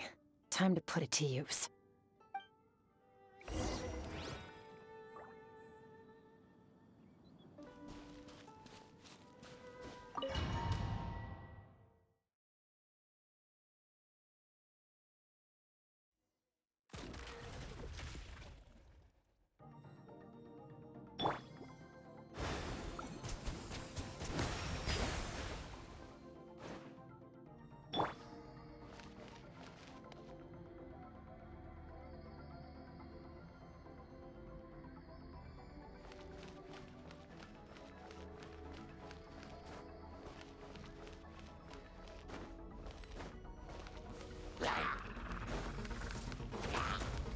Annihilate. Power.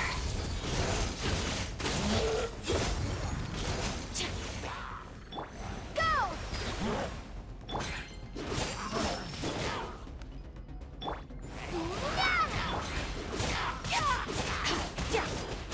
Extinguished.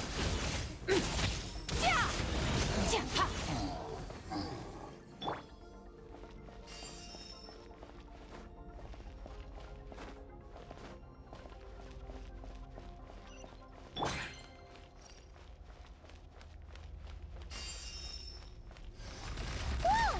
Look at all these spikes! Careful, don't get hit! You know what? Paimon's just gonna float behind you. Come on, you got this.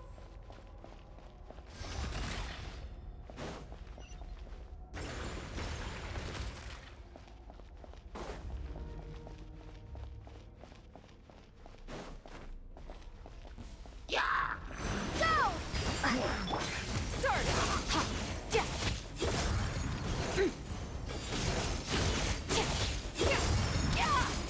Hey, what are you two doing here?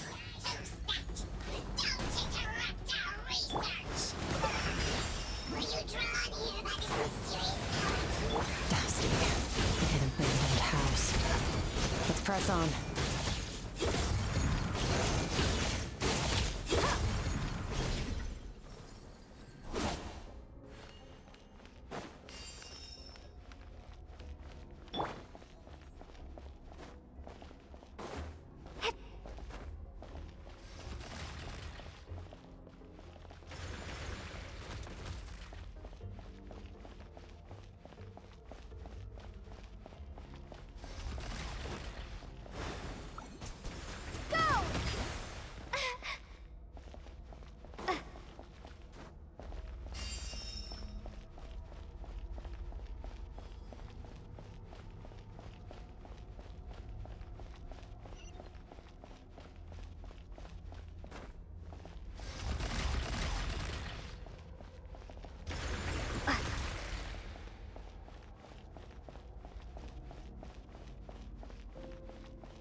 Oh, looks like this is a dead end. Did we make it to his hiding place? Ugh, this fog is making it impossible to see anything! This should be the place where you were attacked, Traveler. The missing part of your soul should be nearby. Can you sense where it is?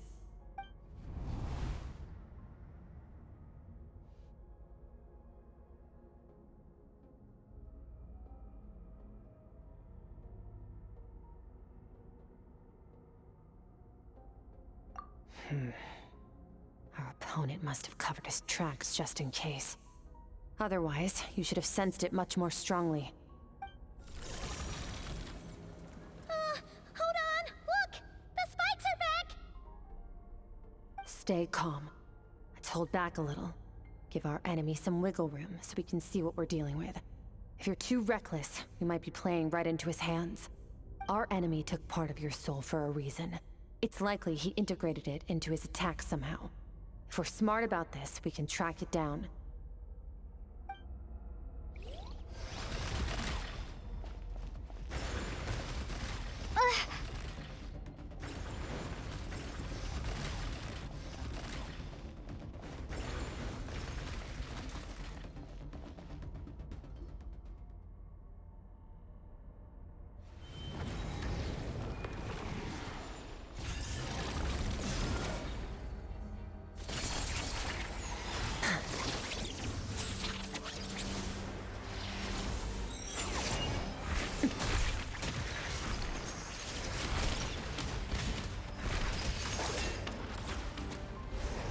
From the start, the attacks have been focused on me. Trying to break through my defenses? I see.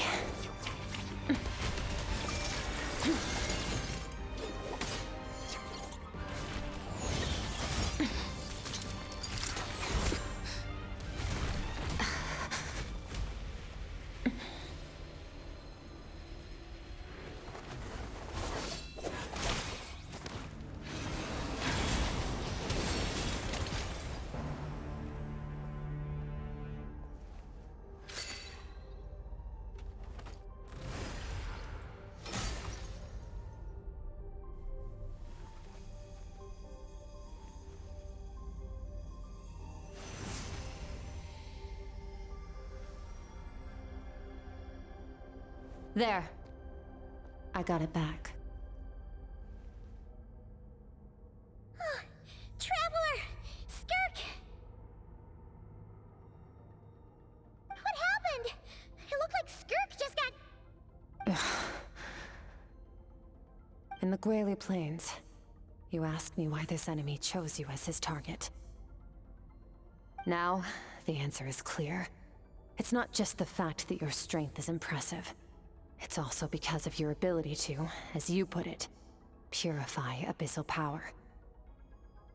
Whatever that actually means. The fact is, that ability allowed him to do something that should have been completely impossible. Namely, break through my defenses and steal my power.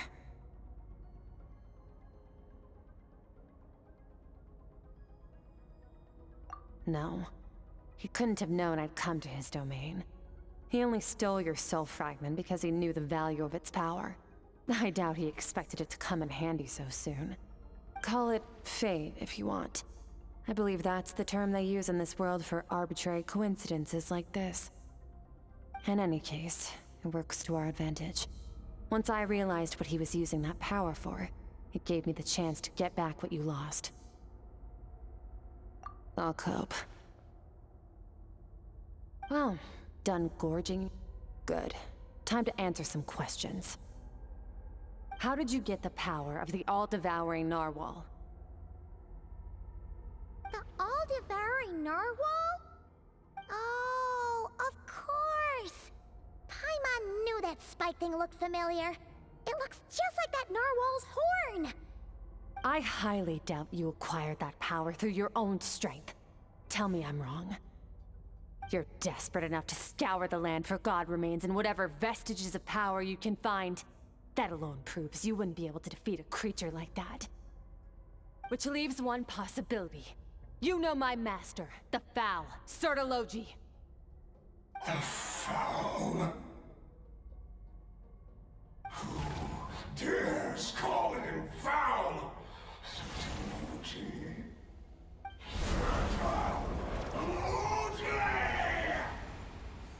What's wrong?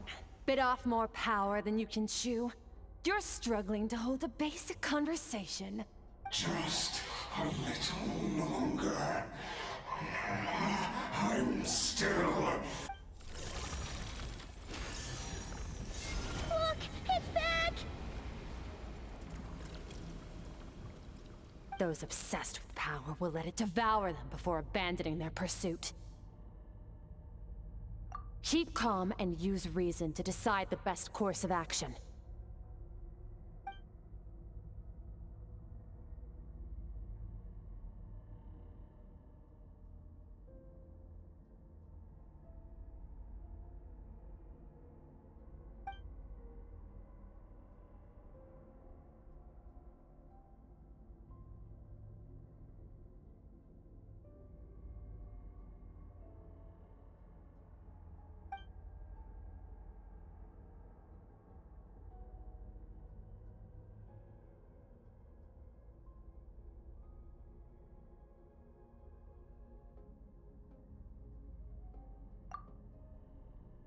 Wise decision.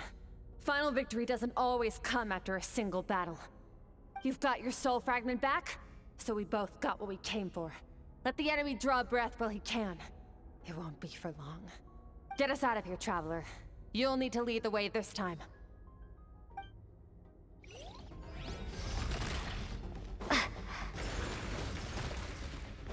Skirk, is your shoulder gonna be okay? The wound is minor. It'll heal in no time. You should focus on getting out of here alive instead.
Water jet!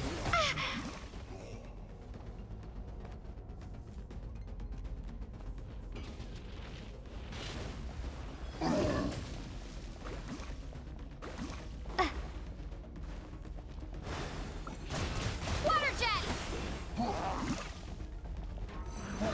Go!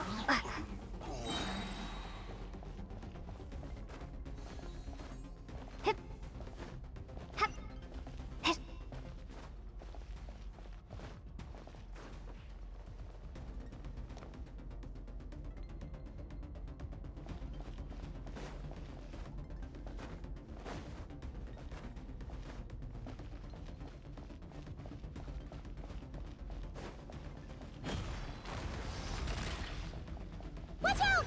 Looks like this place is about to collapse! Yeah!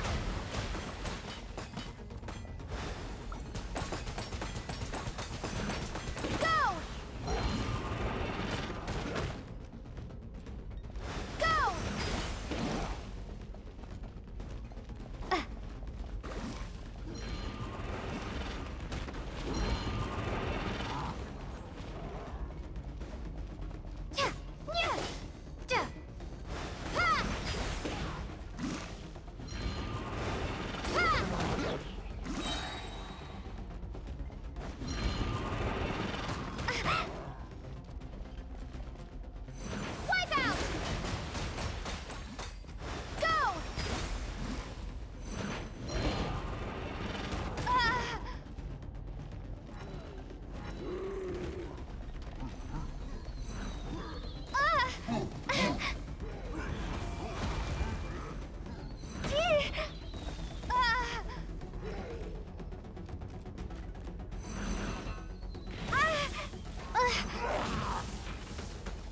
So, this guy's power has something to do with the all-devouring narwhal.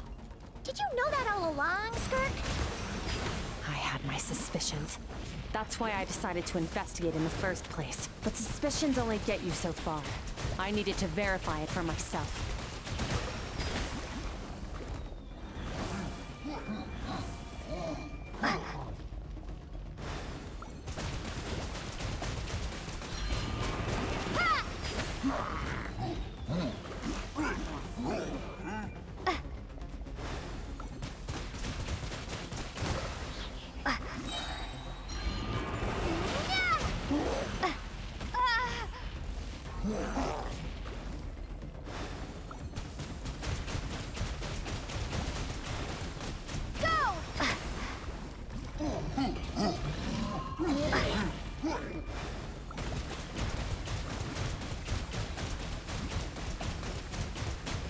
Bombs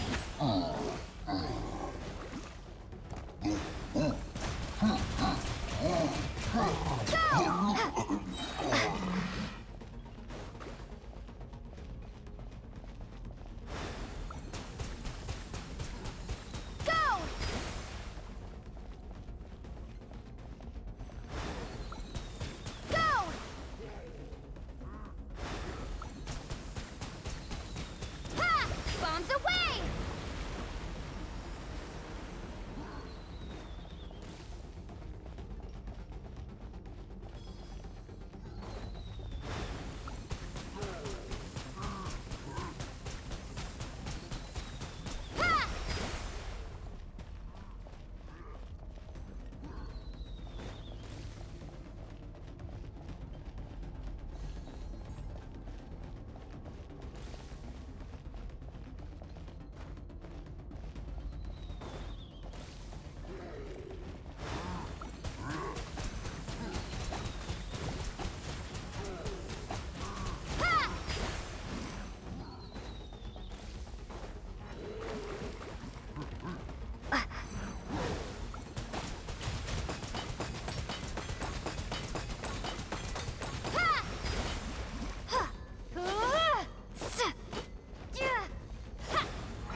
Water jet!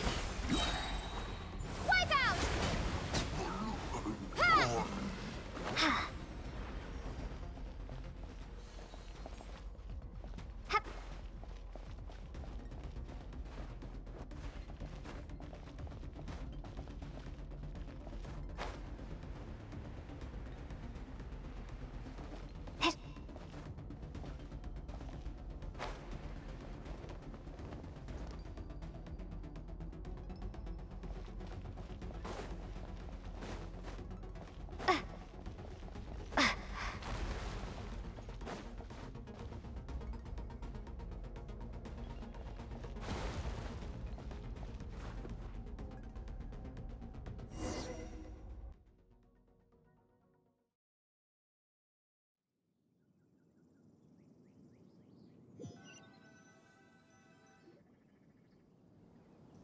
Phew. Oh, we should be safe here, right? I no longer sense his presence. Can't have followed us out of that abyssal domain. Weaklings like him will find that my power is not so easily controlled. He won't be leaving that place until he's managed to digest it.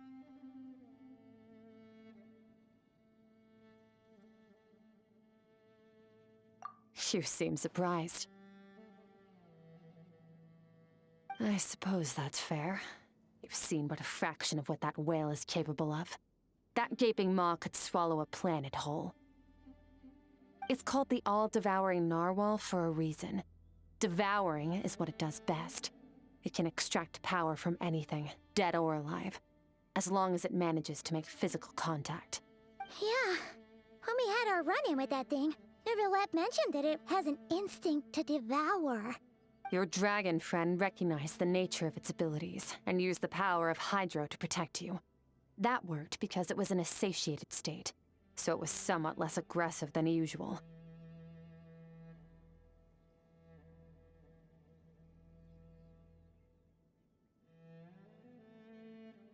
It's a different story when it has no more power to feed off of. That's when its true voracious nature kicks in.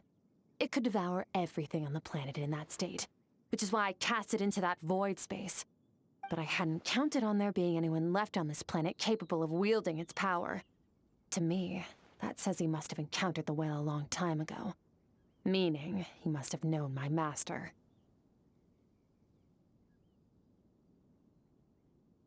Exactly. It told me everything I needed to know. Hence why I said we both got what we came for. And I believe that brings our transaction to an end. Now that you're whole again, you can get back to your own journey. I'll handle the rest of this situation myself. No way! We can't leave now! Something was stolen from you because of us. We have to help you get it back. This isn't my first taste of failure or losing power. When you fall, you get back up again and become stronger. That's how it is. But what if that monster finds you before you're all better? Plus, how are you gonna get home? It's not like you can just go swoosh and open a door to the abyss again. Not without your full strength. So, sticking with us for the time being doesn't sound so bad, does it?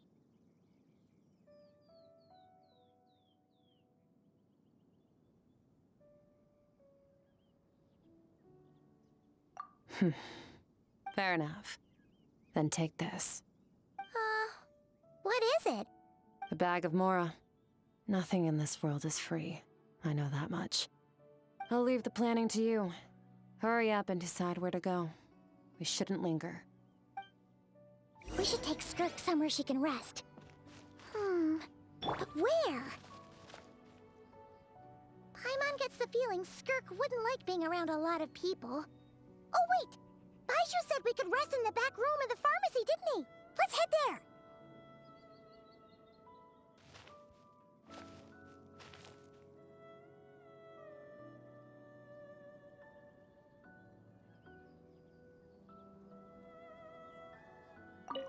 He'll know something about Master. I'm sure of it. Next time, I need to be ready. Fine. It was just a scratch. It'll take time to recover my strength, of course. But adapting to situations like this is nothing new for me. Oh, this. It's a star crystal suit. Abyssal energy is scarce in Teyvat. Wearing this helps me access it more freely. It stores concentrated abyssal energy that I can draw from on the go. When the energy runs out, it reverts back to its original form.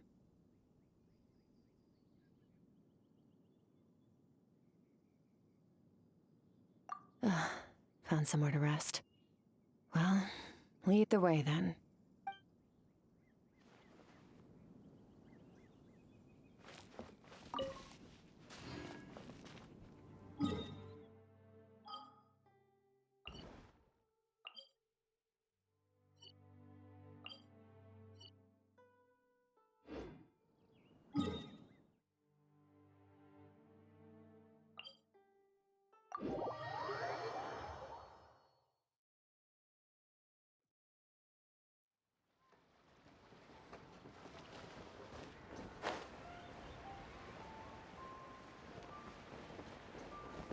Watch out!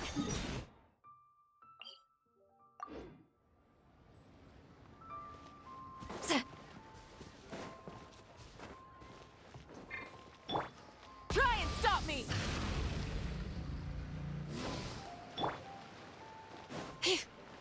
Bring it!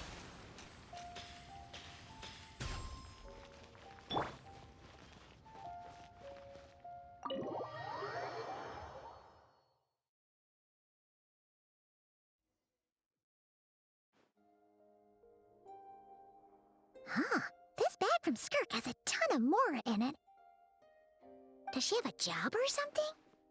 Wait, no. After what we saw at Wamin Restaurant, that seems impossible. Can you imagine? It would go something like, I'll be collecting my paycheck now, boss.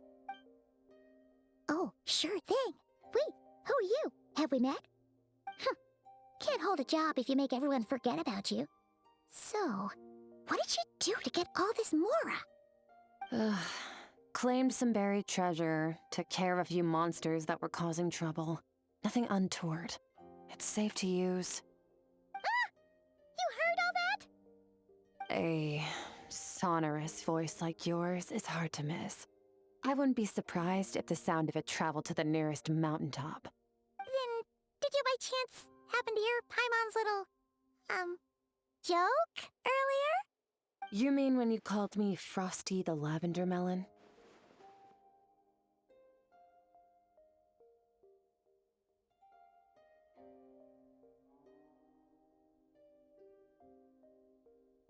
No. Sorry. Paimon totally misspoke just now. She didn't say that at all. It was, a Paimon lookalike. Yeah, she's a piece of work, that one. always impersonating Paimon and giving people weird nicknames. Okay, fine. The truth is, Paimon didn't like you all that much at the start, but things are different now. You helped the Traveler in a big way, so what do you say? Friends? Ugh. I noticed there was only one bed. Go ahead and get some rest.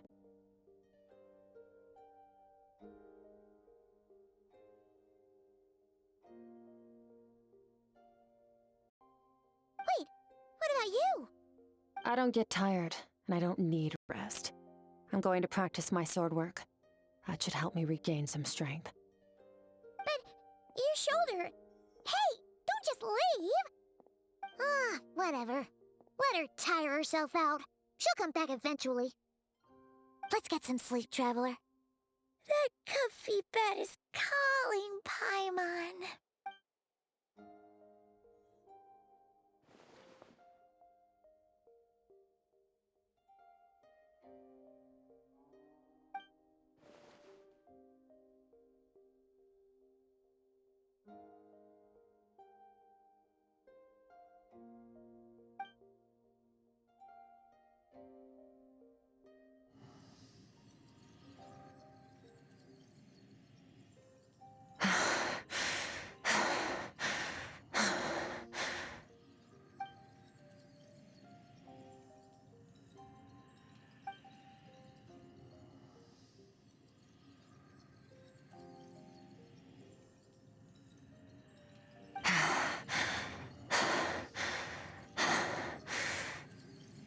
Quiet.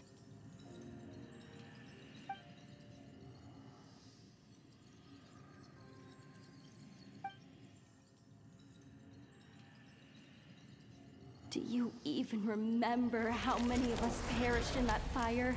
How many bodies were left to rot on the scorched earth? Yet you alone live on. Keep your gaze fixed on your blade. You don't deserve to rest. Run, Skirk. Run! Only death awaits us here. Keep running, and don't ever look back.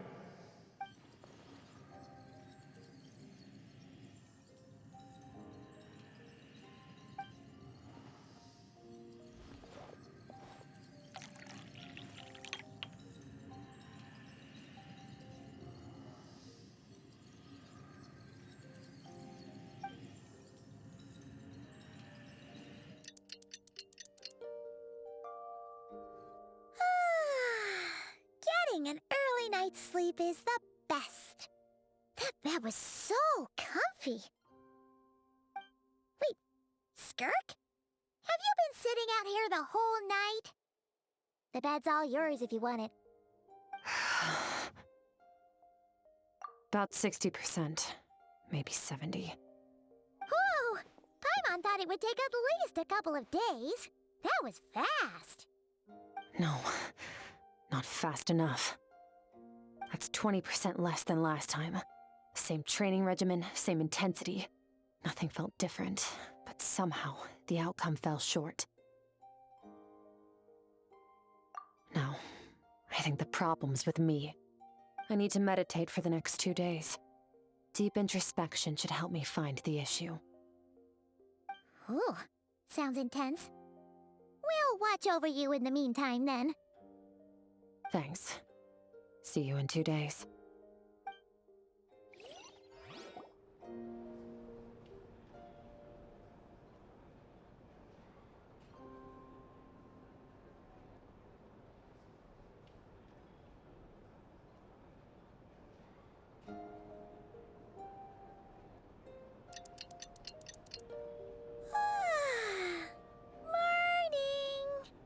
Skirk is still meditating, huh?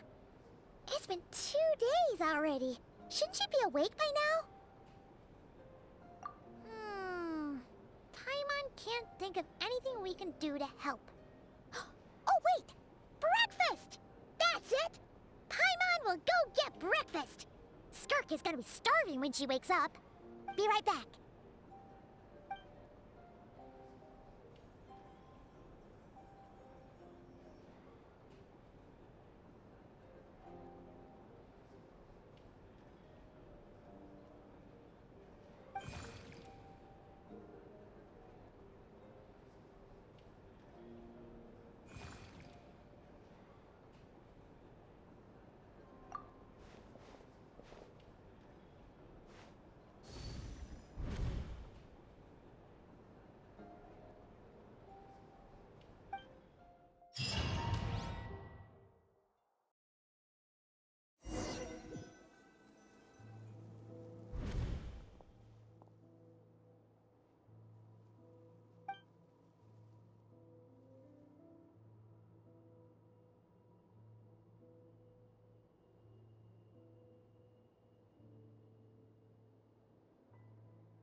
That's right.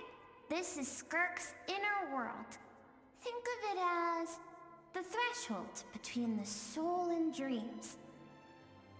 This isn't your first time here, but what you remember is probably a space covered in darkness. I only managed to illuminate a small portion for you back then. Actually, it's my first time talking to someone like this. I only managed to break free and bring you here because the injury weakened her power. I guess that's why I can speak again, too. Call it fate, if you want. I think that's the word they use in this world for lucky coincidences like this, right? Now, before I take you to her, I gotta ask.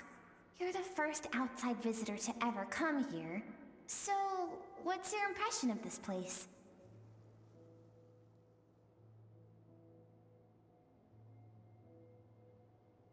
Oh, you noticed. This river represents Skirk's strength. Strength accumulates over time. It is the summation of a person's lived experience.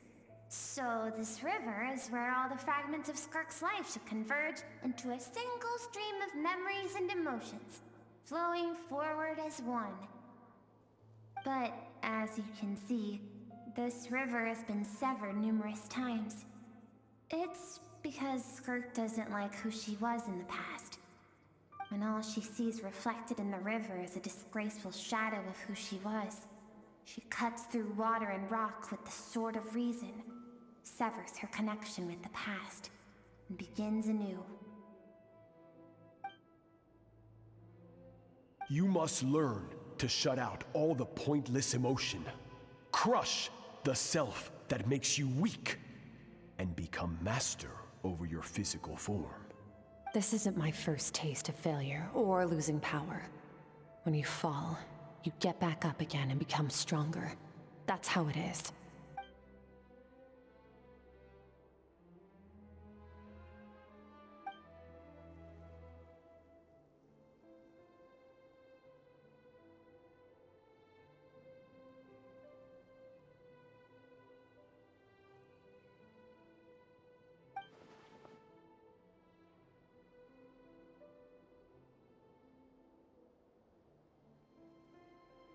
The answer to one mystery invites another question, I see. Let's follow the river upstream. There among the cliffs, among the memories etched into her heart, lies the truth of it all. Soon, you'll understand everything.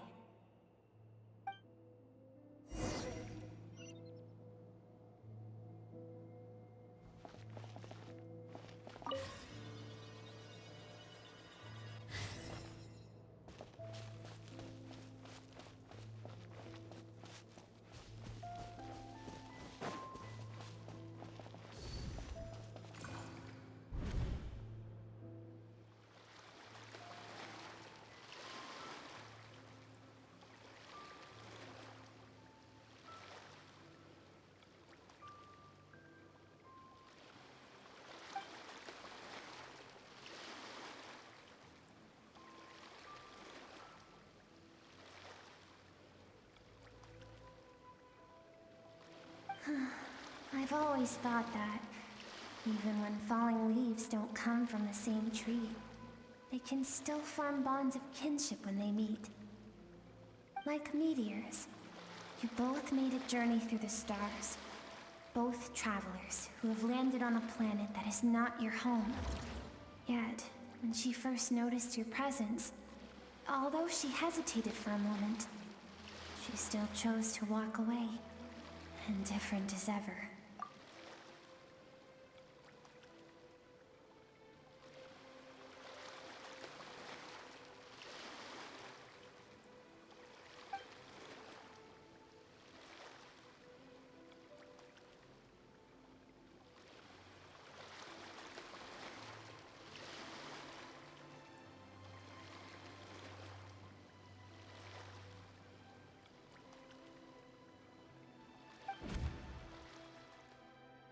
Seems like you've answered your own question. Skirk sees herself as a trespasser in this world. She's made a conscious choice to avoid altering its path. But the reason for that decision stems from events much earlier on in her life. Let's keep going. It's still a long way to the source of the river.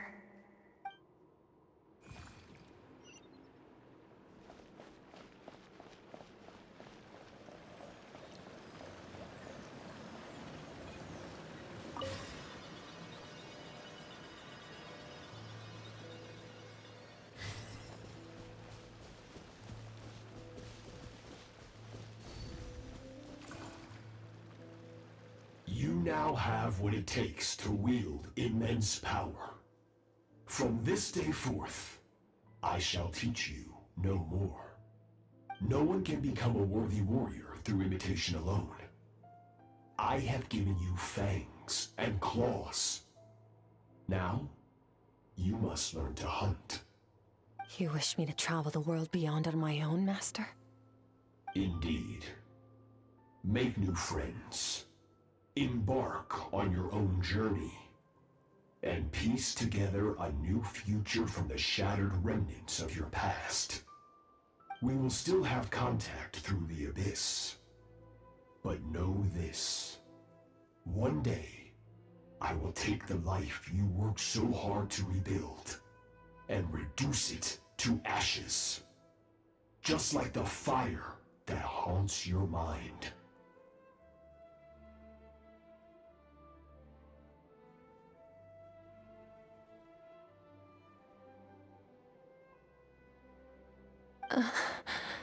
Why would you do that? I have told you before, fear is the catalyst for human evolution. You have tasted loss. You have known fear, so deep it can be felt in the bones. But as living beings, we all have an instinct to detach from that which harms us. And thus pain dampens over time. And the acrid taste of fear becomes but a distant memory. Yet now, I have bestowed upon you the gift of fear eternal. It will drown you in the nightmare of your childhood, or it shall drive you to defeat me, whatever the cost.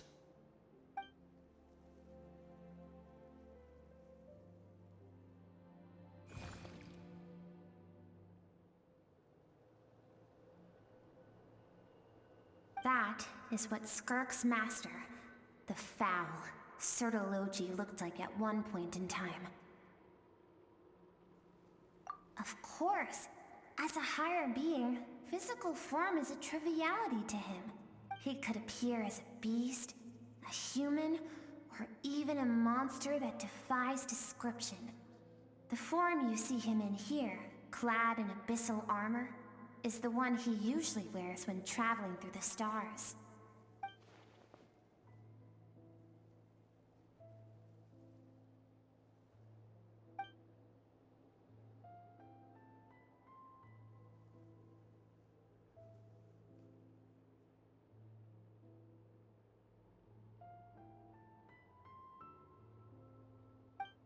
For certain reasons, I need to bridge the power gap between me and my master as quickly as possible. But first, I need to understand the source of his strength. To do that, I need to follow in his footsteps, walk the path he once walked, and somewhere along the way, I'll find out how to defeat him. That is my sole focus and purpose.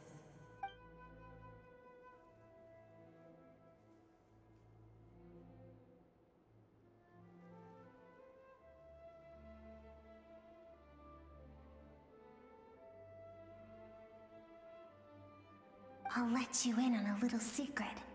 The real Sertologi is terrifying.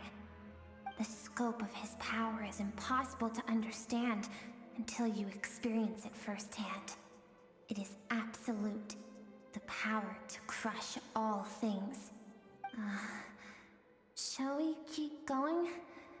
Let's see. We're about halfway there.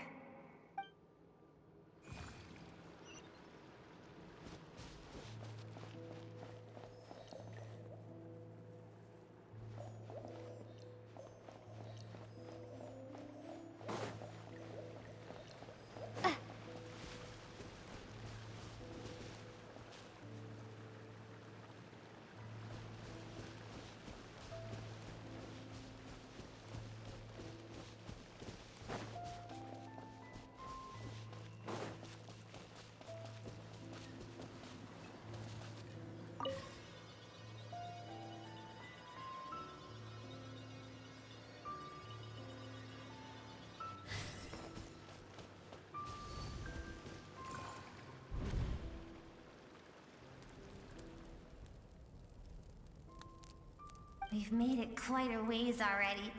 This is Skirk, when she first began training under Sertology.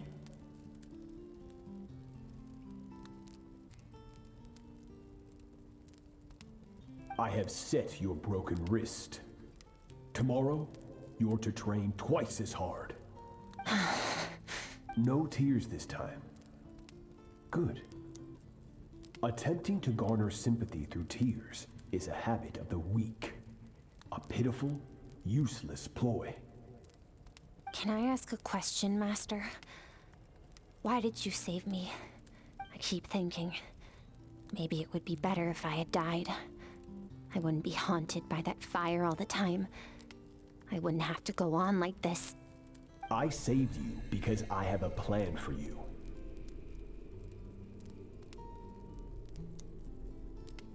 It has been too long since I fought a battle that demanded my full strength, and I hunger for it. Every so-called genius and prodigy I have faced has crumbled like sand underfoot. Before me, even fate bends the knee. So, I will teach you everything I know. Train you by whatever means necessary, in the hope that one day, you might surprise me. But I don't want to draw my sword against you, Master. What you want matters little. Among the boundless sea of stars, the cries of the weak are but faint murmurs that disappear into the void. You of all people know that well. Yes, Master. From that day forward, all she knew was grueling training, emptiness, and fatigue. After some time, her talent bloomed, and she gained control over her emotions, like her master. How should I put it? It was not that human emotion disappeared from her heart, but that reason came to dictate all she was allowed to feel. I suppose it was at this point that she became the Skirk you know today.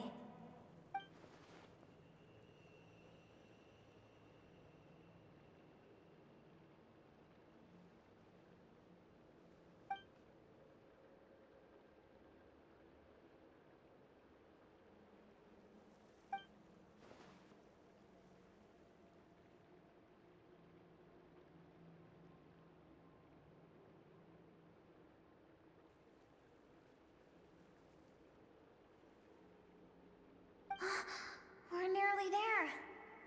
I almost don't want to reach the end. Well, shall we? This is the final stretch.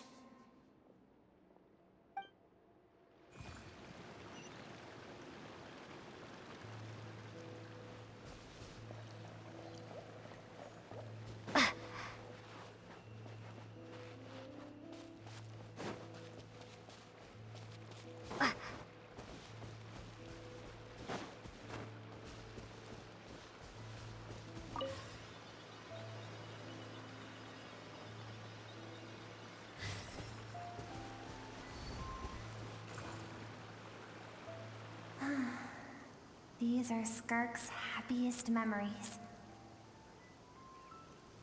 What a simple and carefree time it was. Wisps of clouds dotted the sky. The sun bathed everything in golden light. And when song filled the air, not even the shyest of flowers could resist swaying along.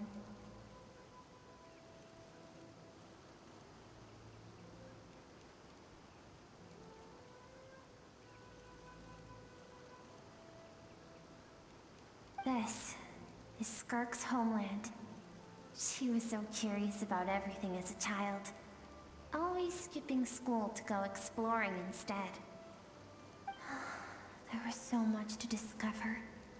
The treasures at the bottom of the sea, the secrets beyond the stars, and that merchant ship packed with adults wearing those strange clothes.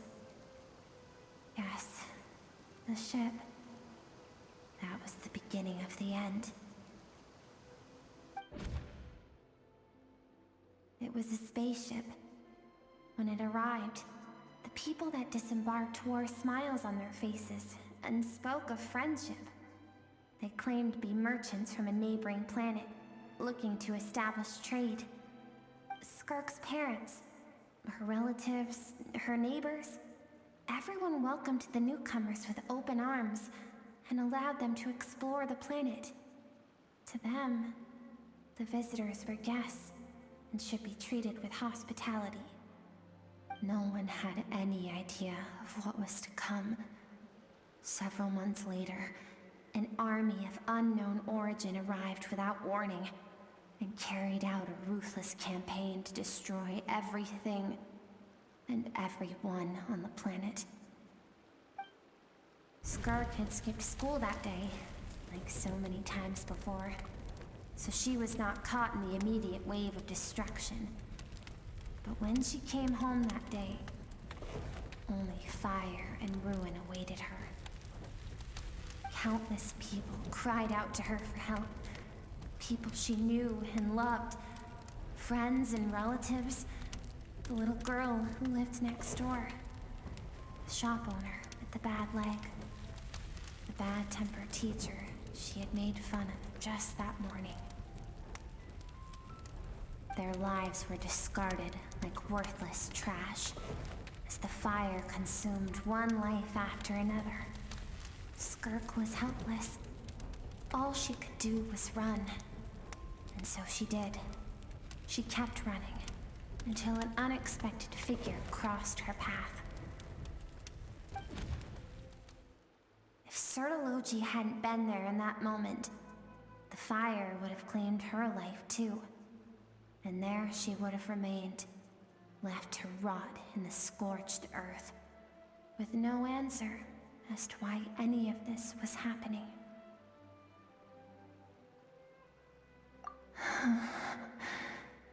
Because she and her people were seen as a threat. As the initial merchant ship explored the planet, they discovered that it hadn't always had the condition to support life. Yet there was evidence of human activity, even during the periods of extreme heat or cold in the past. Further research revealed that, over time, the people of this planet had evolved the ability to adapt to any type of environment or energy source. For that reason, the outsiders viewed them as a potential threat, and decided to eliminate them before the threat could rear its head. And so, the army was called, and the so-called danger was wiped from the face of the planet.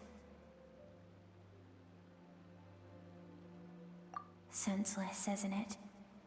Deemed a threat because of a gift they didn't even know they had. Perhaps it was their own innocence and kindness that doomed them. But in the end, that was lost to the blaze as well. If those with power get to decide good and evil, then all you can trust in is the sword in your hand. And so, before death could claim her, she ran. She ran and never stopped.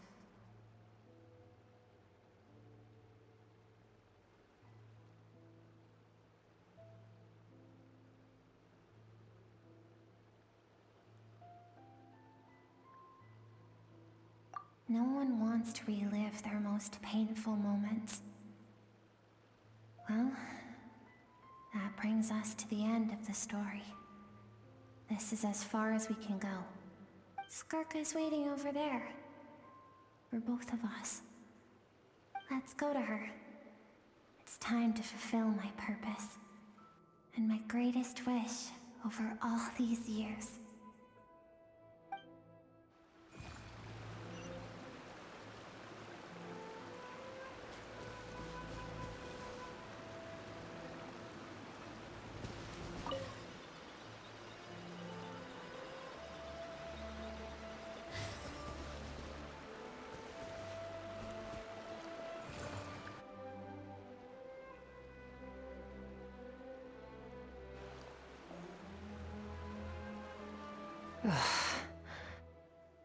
So all this, just so you could bring her here? I have things to say to you. well, to me.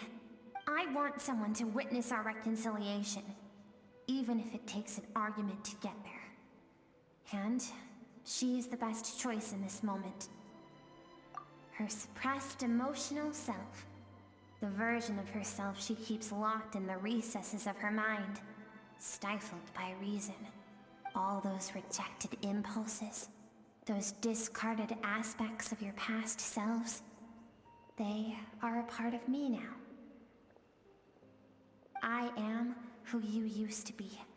Someone you have refused to face for too long. So, I came to face you instead. You're wrong. I've faced you all along.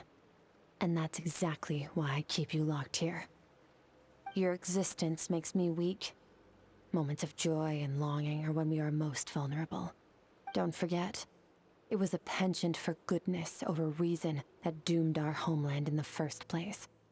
The vastness of the universe renders everything insignificant. Our feelings most of all. Even so, learning from the mistakes of the past doesn't have to mean erasing everything.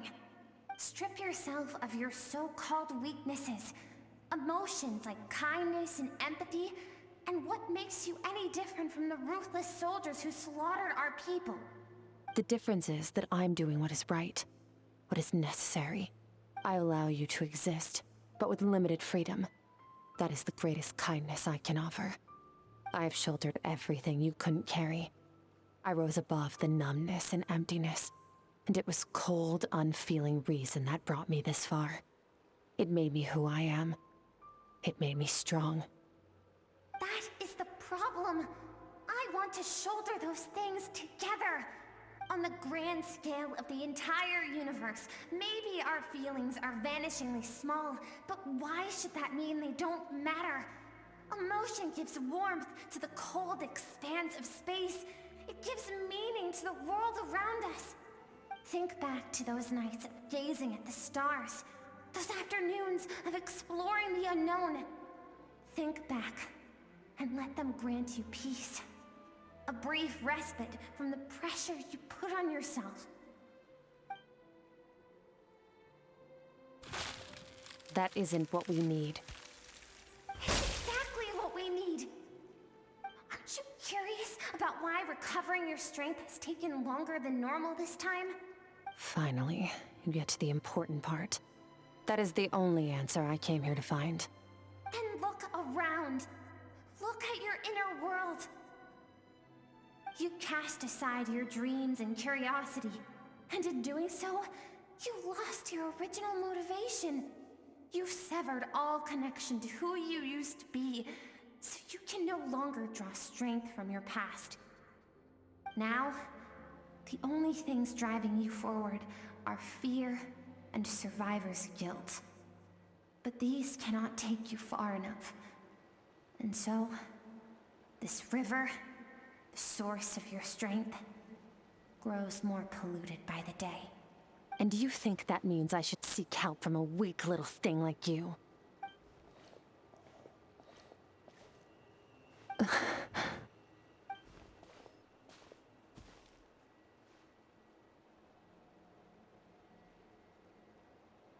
Thank you for saying that. I knew bringing you here would be the right choice. To be honest, I'm not here to argue with you. This isn't about who's right or wrong.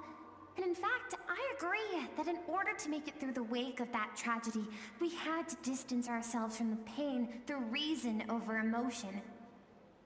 But what is right at one point in time isn't always right forever.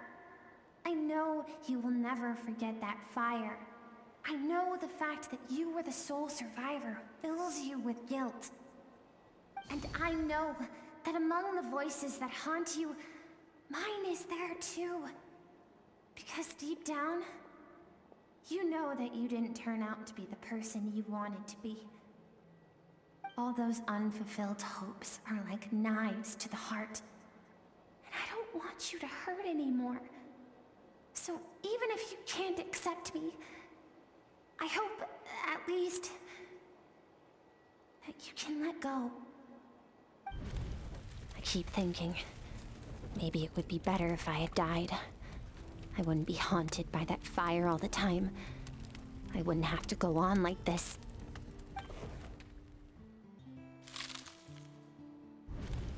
Your dad and I, we're not afraid to stare death in the face, but we need you to survive.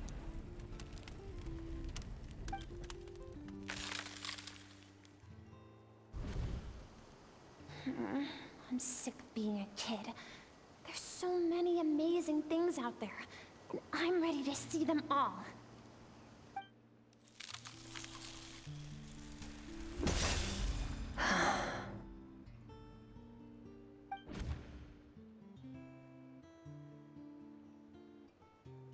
I remember. There was a song Mom and Dad always sang when we went out to fetch water. Dancing water. The sand along your path is begging for your song and movement. Will you carry this burden with you on your journey? I am not the dancing water, and you are not the burdensome sand. But if this is your wish, then I will carry you with me until the end. Thank you. I should be thanking you.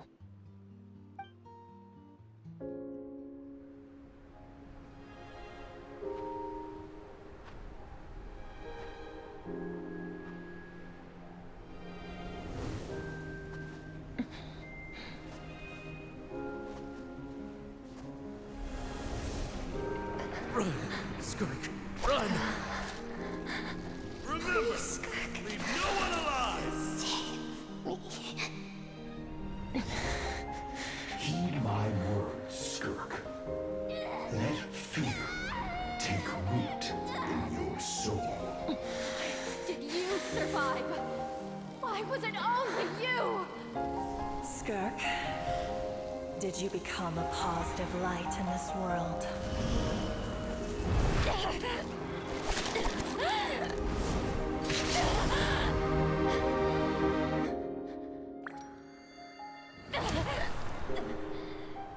Hey, this doesn't have to be the end.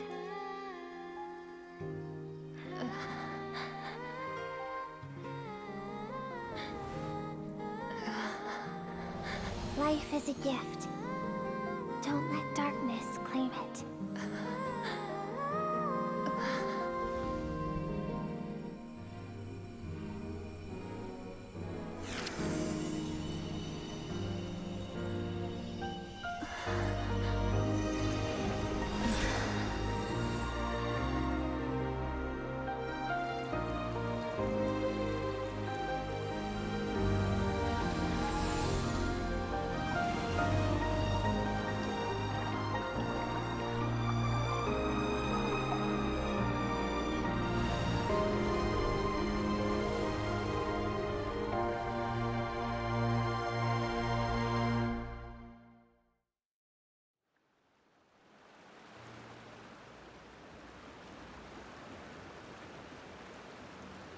So, you saw my memories then.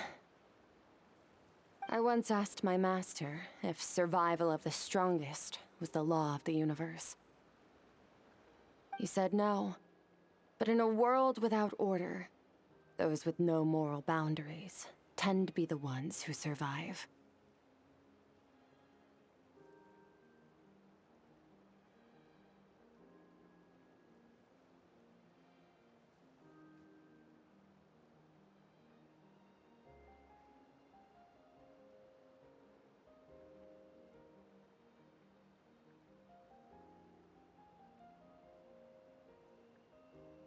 That's why, after hearing his answer, an idea came to mind. An idea that, one day, I would create a new world order. One in which there would never be another tragedy like that fire. One in which power was not the law of the land. But that means I must defeat him. Because my master, Sertologi, is, at the core, a defier of all rules and order. Yes, and not just because of the gap in our abilities, but also because I have no reason to see him as an enemy. Although his decision to train me was not made out of kindness, he did everything a master should. He saved my life, taught me the sword and the principles of strength. And for that, I respect him. I know, and it's not something I want. But Master never goes back on his word.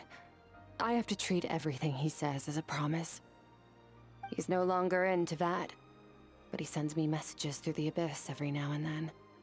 Most of them are simple greetings, or an answer to one of my questions. Every time I hear from him, my heart skips a beat.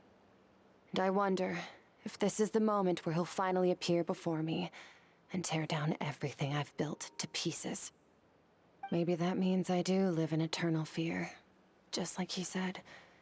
Yes, I respect him, but I'm also afraid of him.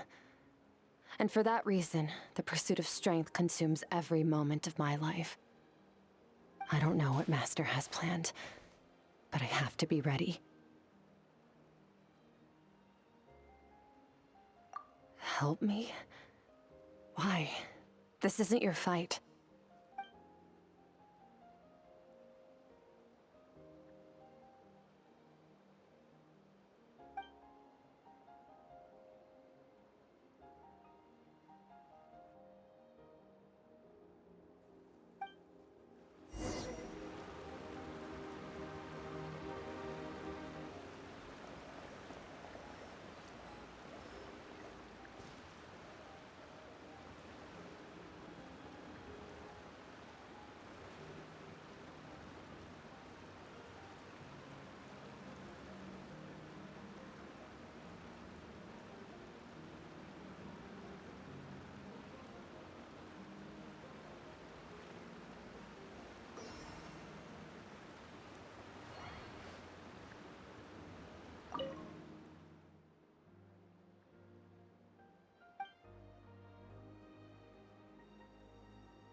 Oh, you're finally awake! Honestly, Paimon was gone for like 2 seconds and then she comes back and finds you both unconscious? Oh, you scared Paimon half to death! You're both okay, right? What does it look like?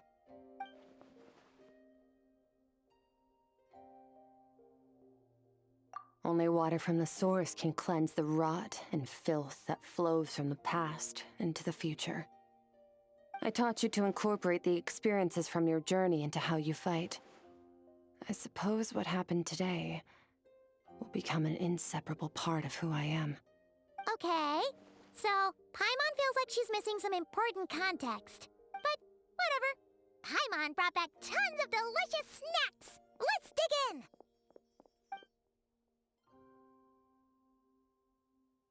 All right, it's about time we finished what we started. We're gonna deal with this thief for good, right? This time, I'm not going to tell you to hold back. But having digested even more power in the meantime, he's going to be tougher than before. The good news is, we have no reason to pull our punches this time. So, let's go. Same place as last time.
Pick me up!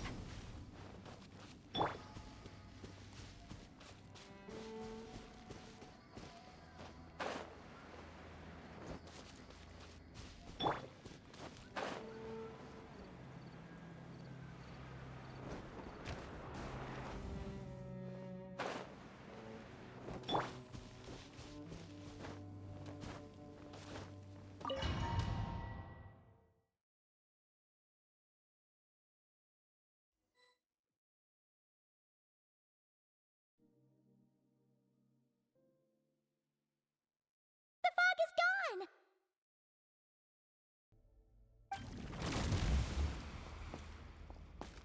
Wait, isn't that the form the all-devouring narwhal changed into? How come he knows that, too?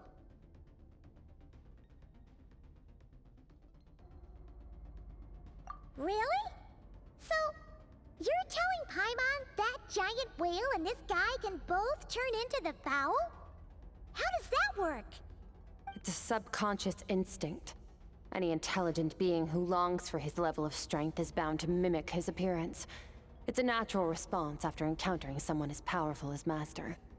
To them, he represents ultimate power. We know the person before us has encountered Master, and we know he stole a portion of my power. So it's not surprising that he would assume this form. Okay. Oh, the closer Paimon looks, the more intimidating it gets. Nervalette isn't here this time, so it's up to us. He won't have the nerve to steal again after we're done with him. Let's teach this guy a lesson.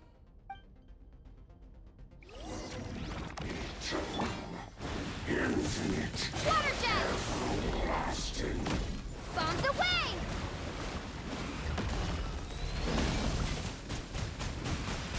Go! Extinguish!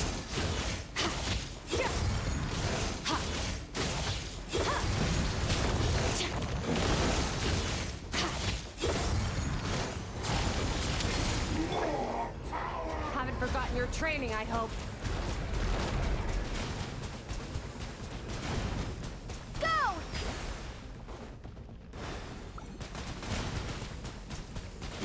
Ha! Water jet! Power.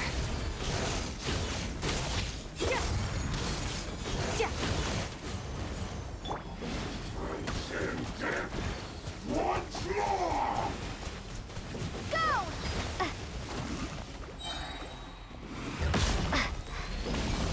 Wipe out!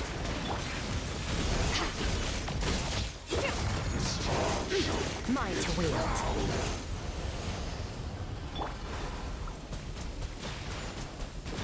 Water jet! Water jet! Annihilate.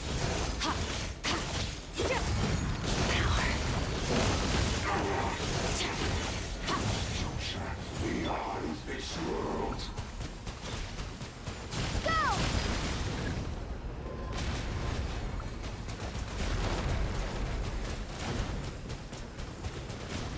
Go! Ha! Power.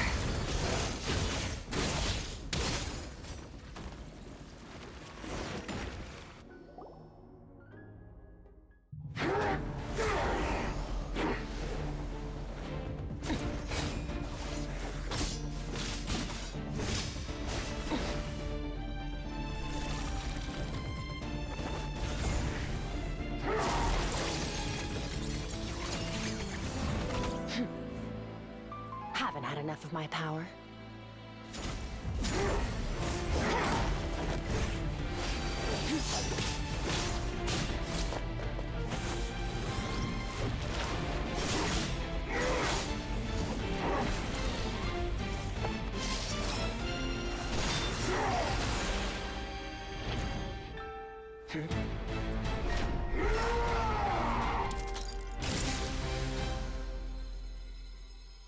Well then, let's see how much more of this power you can handle.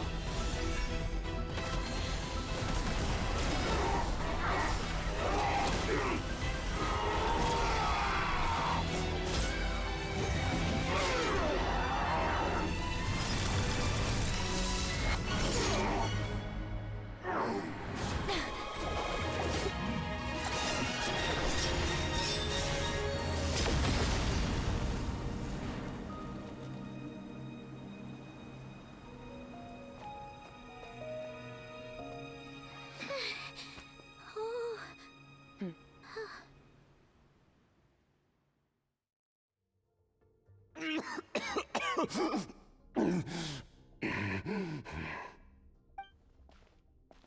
Well, have you come to your senses? You saw that my body was at its limit. So, you deliberately channeled your power into me, knowing that it would destroy my shell from within. Such power, such keen battle instincts.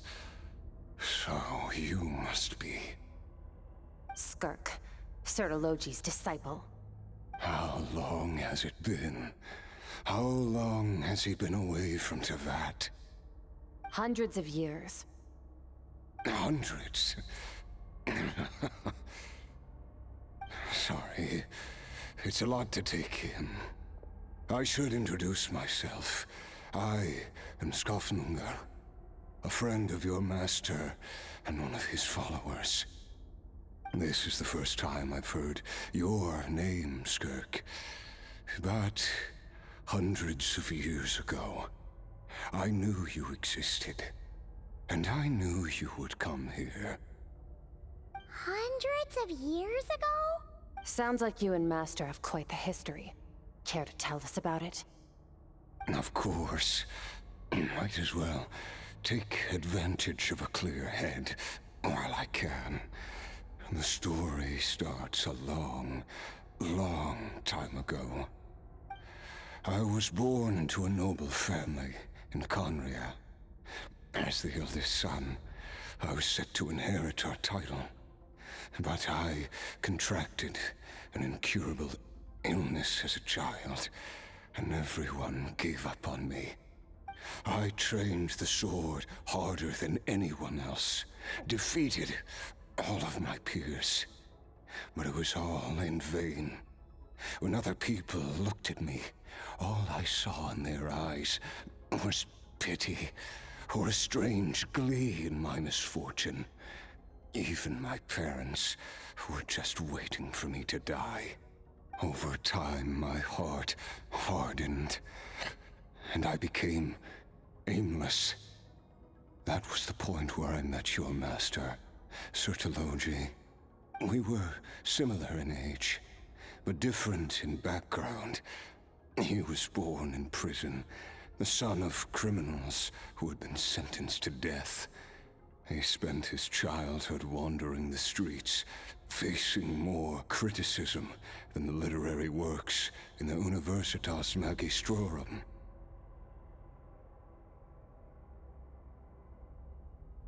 Yet, he always wore a smile on his face, as if kindness and malice were one and the same, and he could not see the difference. I still remember what he said to me when we first met. You need to fight to survive. Even if it's a losing battle, it should light a fire under you. How can you sit back like this and go down without a fight? That does sound like something he would say. He was the first to acknowledge that I was worth something. And he inspired me to keep going. When we sparred together, it was the first time I'd actually felt the thrill of combat. When I was 10, he stole forbidden research materials and managed to cure my illness. It was like there was nothing in this world he couldn't accomplish. When it came to the human form, he was always intent on pushing the boundaries of possibility. But somewhere along the way, I fell behind. My talents were nothing compared to his, and at some point, I realized he had pulled so far ahead, I was too embarrassed to even ask him to spar. After his grand endeavor was successful, he sought me out and said to me, This planet no longer holds anything of interest to me, so I'm leaving. But first, I have an offer. I can use a power I have just refined to break the curse of immortality for you. Your death was once what we worked so hard to prevent. But the immortality you now face is a different kind of pain altogether. I'll pass. Immortality doesn't sound so bad to me. Since I can't die, it means I have an infinite amount of time to get stronger. Maybe I'll finally catch up to you one day. And we can spar like we used to. Are you sure? I cannot say when I will return. Your body, or rather, your soul, might not be able to withstand this curse. All I can do is try.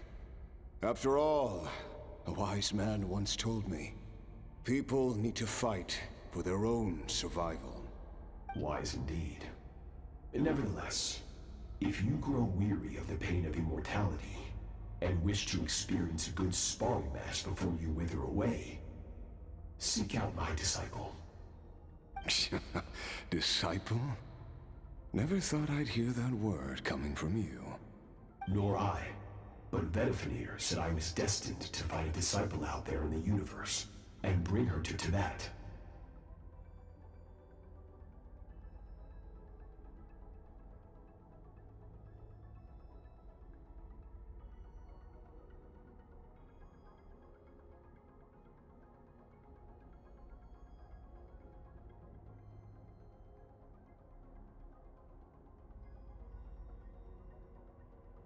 You know as well as I, Vedifenir's prophecies are never wrong.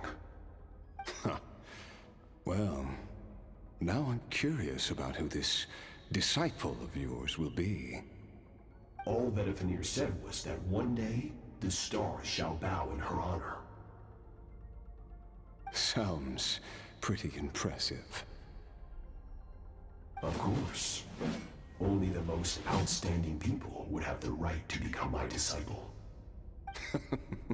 Still self-assured as ever, I see. But you're not wrong. I'll be leaving then. Oh, and if you are serious about getting stronger, I left you a little gift in the primordial sea. As I've said before, walk whatever path you want. Freedom means even the wicked get to make their own choices. Waiting for me in the primordial sea was the all-devouring narwhal, already beaten into submission by Sertologi. In its weakened state, I was able to cut off part of its flesh and sew it into my own heart. Your heart? That sounds like torture. How did you even survive that? Because, of course, I bear the curse of immortality. So, you used the curse to turn yourself into a vessel for power. Even with that whale's ability, devouring power like that is not something the human body can withstand. With your body and soul constantly at the breaking point, it was the curse of immortality that sustained you. But that is not the path to strength. You have to pour your heart into it, work for it, dream of it. Instead, you stole something that didn't belong to you, and it backfired. You're right. I should have known better, but I had already pushed myself to my limits, and he was still miles ahead of me. So I had to take a leap of faith. I miss your master. I miss the days when we were all together, troublemakers without a home. I don't regret the choice I made. But if you'll allow it, I do want to apologize. To both of you. After the beating we just gave you, I think we can call it even. You're an interesting one as well. Sertologi's disciple. That's a lot to live up to. It can't have been an easy experience. I know what he's like. He rules with an iron fist, using despair and fear to force you to catch up to him, all the while standing ever out of reach. We're like mountain climbers in the dark, never knowing how much higher we have to climb, or when we will see the sun again. True. But I made up my mind long ago. No matter how dark it gets, I will not give in to despair. I will overcome it. Besides, after hearing your story, I suspect what Master really wants is not a battle that demands his full strength, but rather a defeat without regrets. Oh? Since you're his friend, you must have some things in common.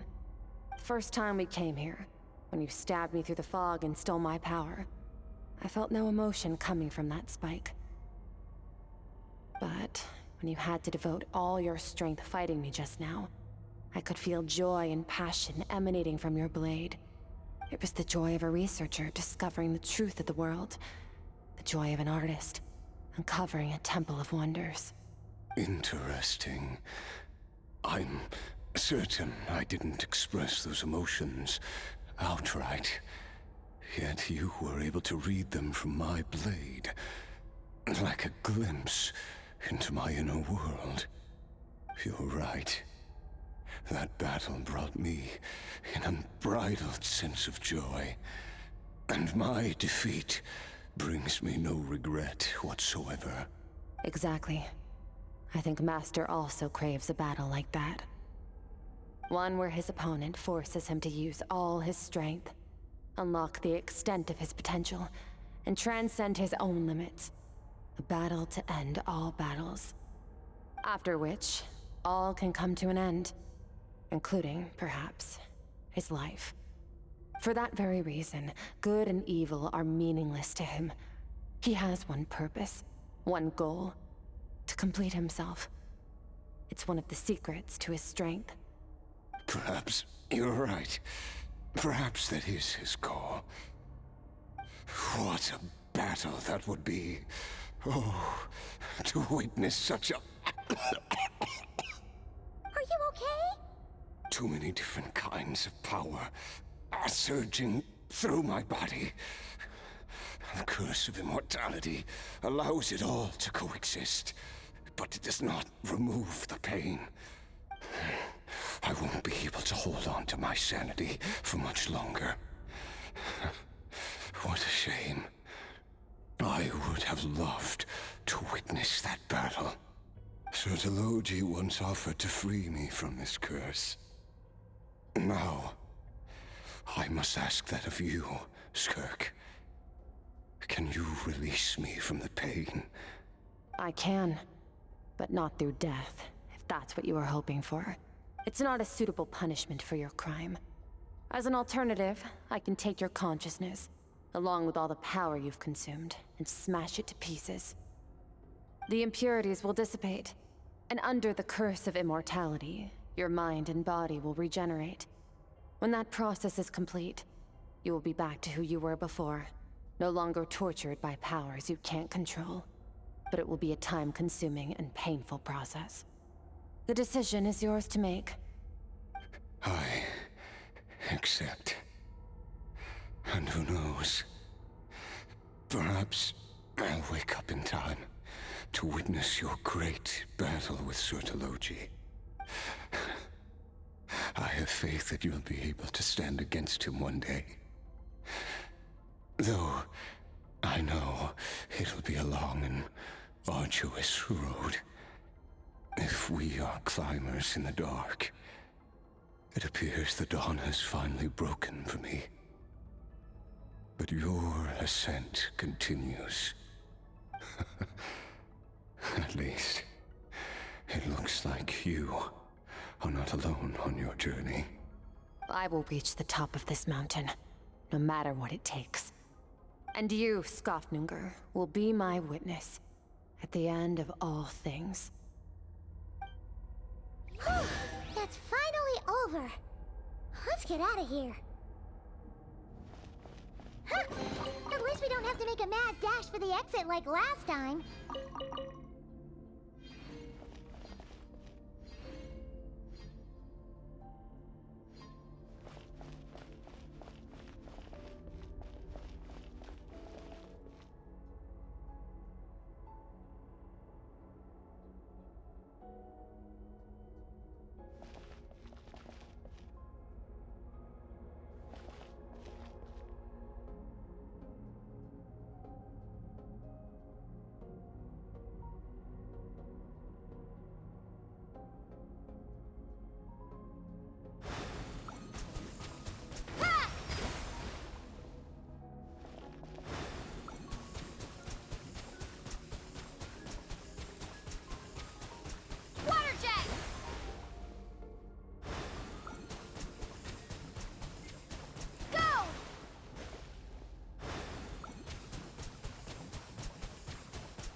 It's only been a few days, but it feels like forever.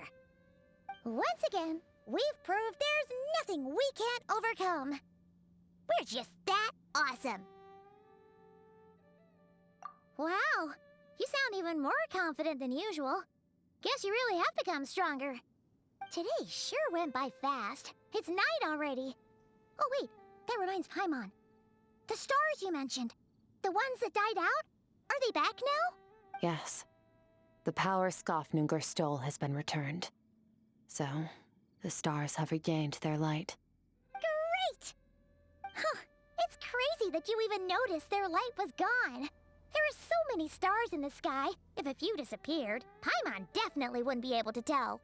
I suppose it's because I have gazed upon this sky for centuries. The false stars, hanging in the meticulously planned sky, glittering with rotten light. It's not real. And yet, it is for that very reason that I can look upon it and enjoy the momentary peace it brings.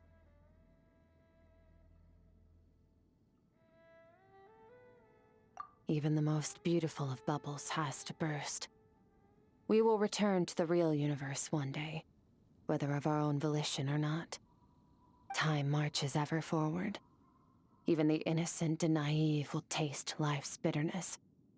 Yet through hardship, we grow, until we learn to seize the sands of time for ourselves and uncover our true strength.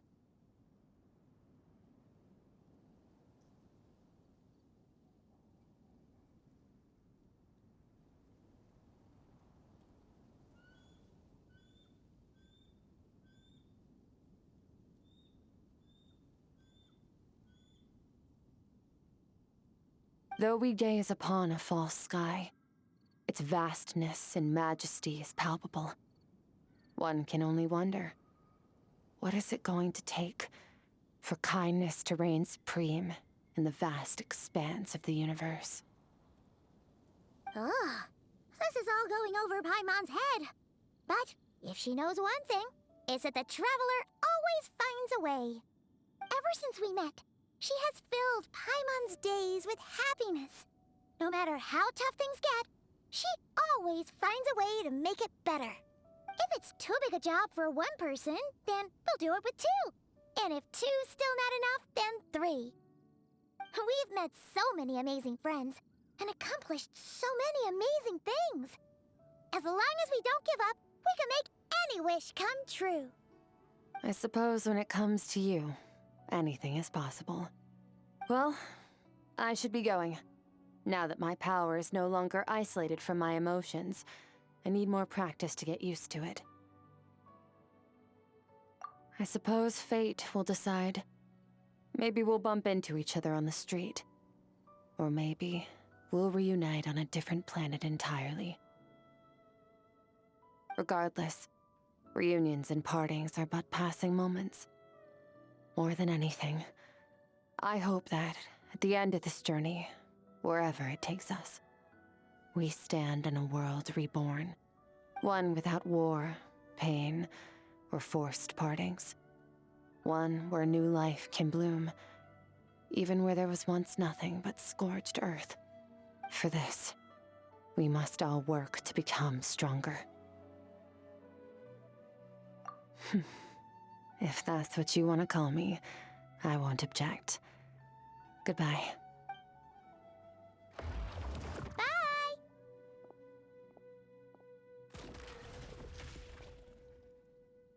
Is it just Paimon, or is she being nicer than before? We definitely count as friends after all that, don't you think? Hey, what do you think about camping here tonight? There's nothing quite like sleeping under the stars. Come tomorrow, we can continue our journey. Oh, and since Paimon treated you to that super nice meal at Wanmin Restaurant, it's about time you returned the favor.